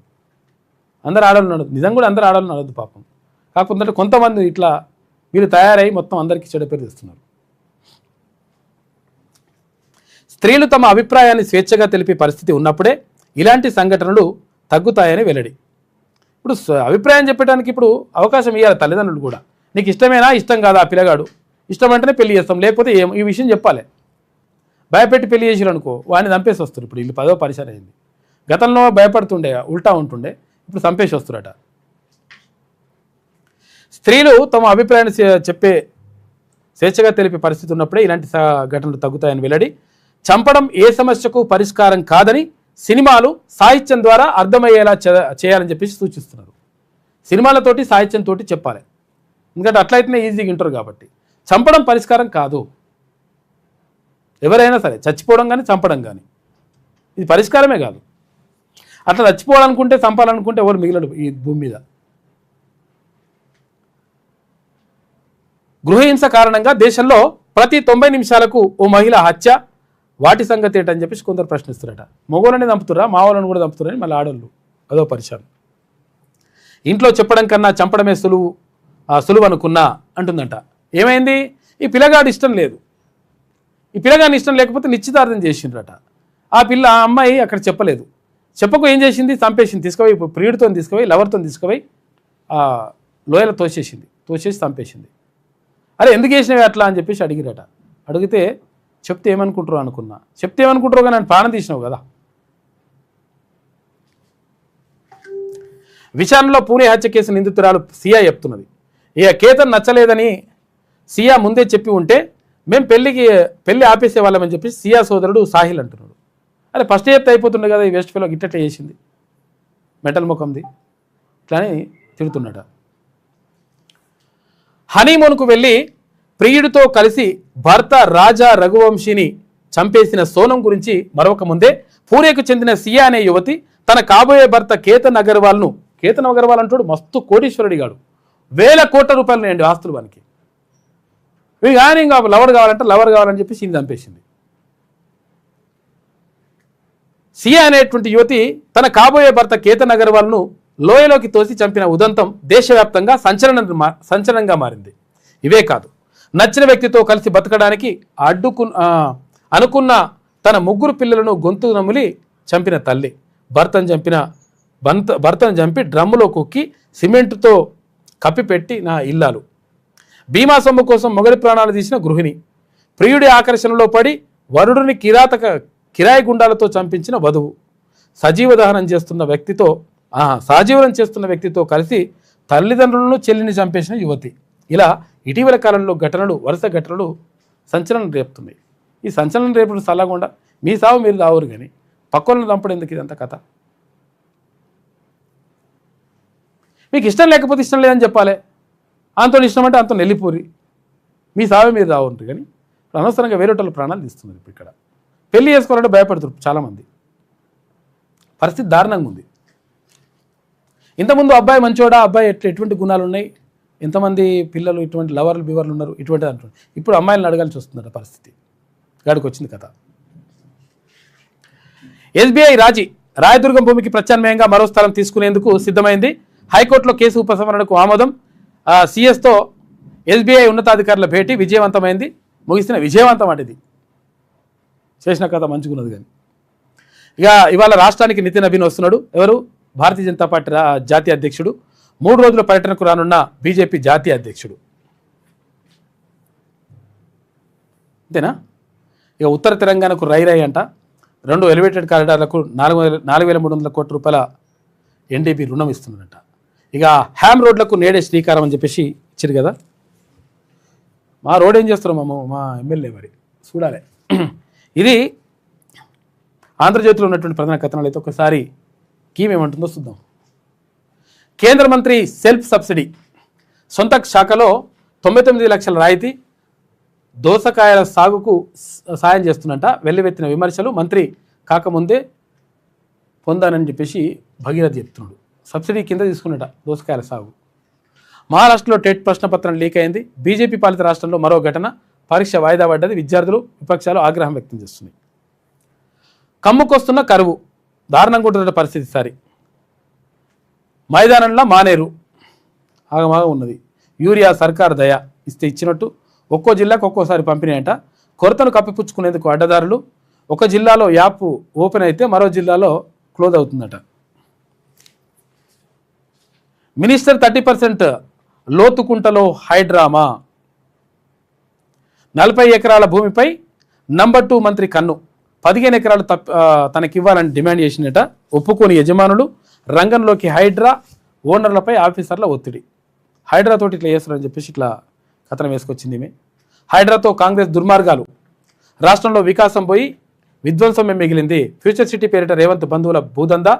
ఎస్సీ ఎస్టీ అసైన్డ్ భూములు దోచుకుంటున్నారు. ఫార్మసిటీ భూములను ఫ్యూచర్ సిటీకి వాడుతుండ్రు. పెట్టుబడులు పెట్టాలనుకునే వారు ఆలోచించుకోవాలని చెప్పేసి మహేశ్వరంలో BRS working president KT Rama Rao అంటున్నాడు. రేవంత్ రెడ్డి తెలంగాణ ముంపు మేస్త్రి అని చెప్పేసి ఇక్కడ హరీష్ రావు అంటున్నాడు. జల హక్కులకు శాశ్వత సమాధి చేసిండని చెప్పేసి ఆరోపిస్తున్నాడు. బెదిరిస్తే భయపడ, ప్రశ్నించుడు ఆప, చంపుతామన్నా బీఆర్ఎస్లోనే ఉంటా, భగీరథ్ కేసులో ఆధారాలతోటి మాట్లాడినా అని చెప్పేసి ఆర్ఎస్ ప్రవీణ్ కుమార్ అంటున్నాడు. ఇక రెరా చైర్మన్గా శ్రీనివాసరాజు, హెచ్ఎంఆర్ఎల్ ఏఎండిగా అజిత్ రెడ్డి. జూలై 15 నుంచి ఈహెచ్ఎస్ అమలు. దంపతుల ఉద్యోగులు అయితే ఒకరి నుంచే ప్రీమియం తీసుకుంటారట. జర్నలిస్టుల సంగతి ఏంది? ఉద్యోగులతో సమానంగా ఉచిత వైద్యం ఉత్తదేనా? జర్నలిస్ట్ హెల్త్ కార్డుల సంగతి మరిచిన సర్కార్. ఇప్పుడు హెల్త్ ఏవైతే అవి వచ్చినాయి, అక్రిడేషన్ కార్డులు వచ్చినాయి. అక్రిడేషన్ కార్డులు వచ్చిన తర్వాత హెల్త్ కార్డులు ఉండాలి. ఎందుకంటే జర్నలిస్టులకు జీతాలు ఉండే మన ఉండదు. ఎందుకంటే ప్రభుత్వం నుంచి ఏముండదు. వాళ్ళ ప్రభుత్వం నుంచి గద్దె మీద కూర్చోబెట్టాలన్నా, గద్దె నుంచి దింపాలన్నా జర్నలిస్టులే మన చేయాల్సింది. కాబట్టి జర్నలిస్టులను ఎవరైతే మరుస్తారో, జర్నలిస్టులు ఎవరైతే అన్యాయంగా ఇవన్నీ చేస్తారో వాళ్ళ పని పక్కా చేస్తారు, పక్కా అవుతుంది. ఎందుకంటే జర్నలిస్టులకు ఇళ్ల స్థలాలు ఇస్తేందుకు భూమి రాదు, దొరకది. అమ్ముకుంటేందుకు 237 కోట్ల రూపాయలకు ఒక ఎకర లెక్క అమ్ముకుంటారు. కానీ జర్నలిస్టులకు ఇస్తేందుకు అయితే దొరకదంట భూమి.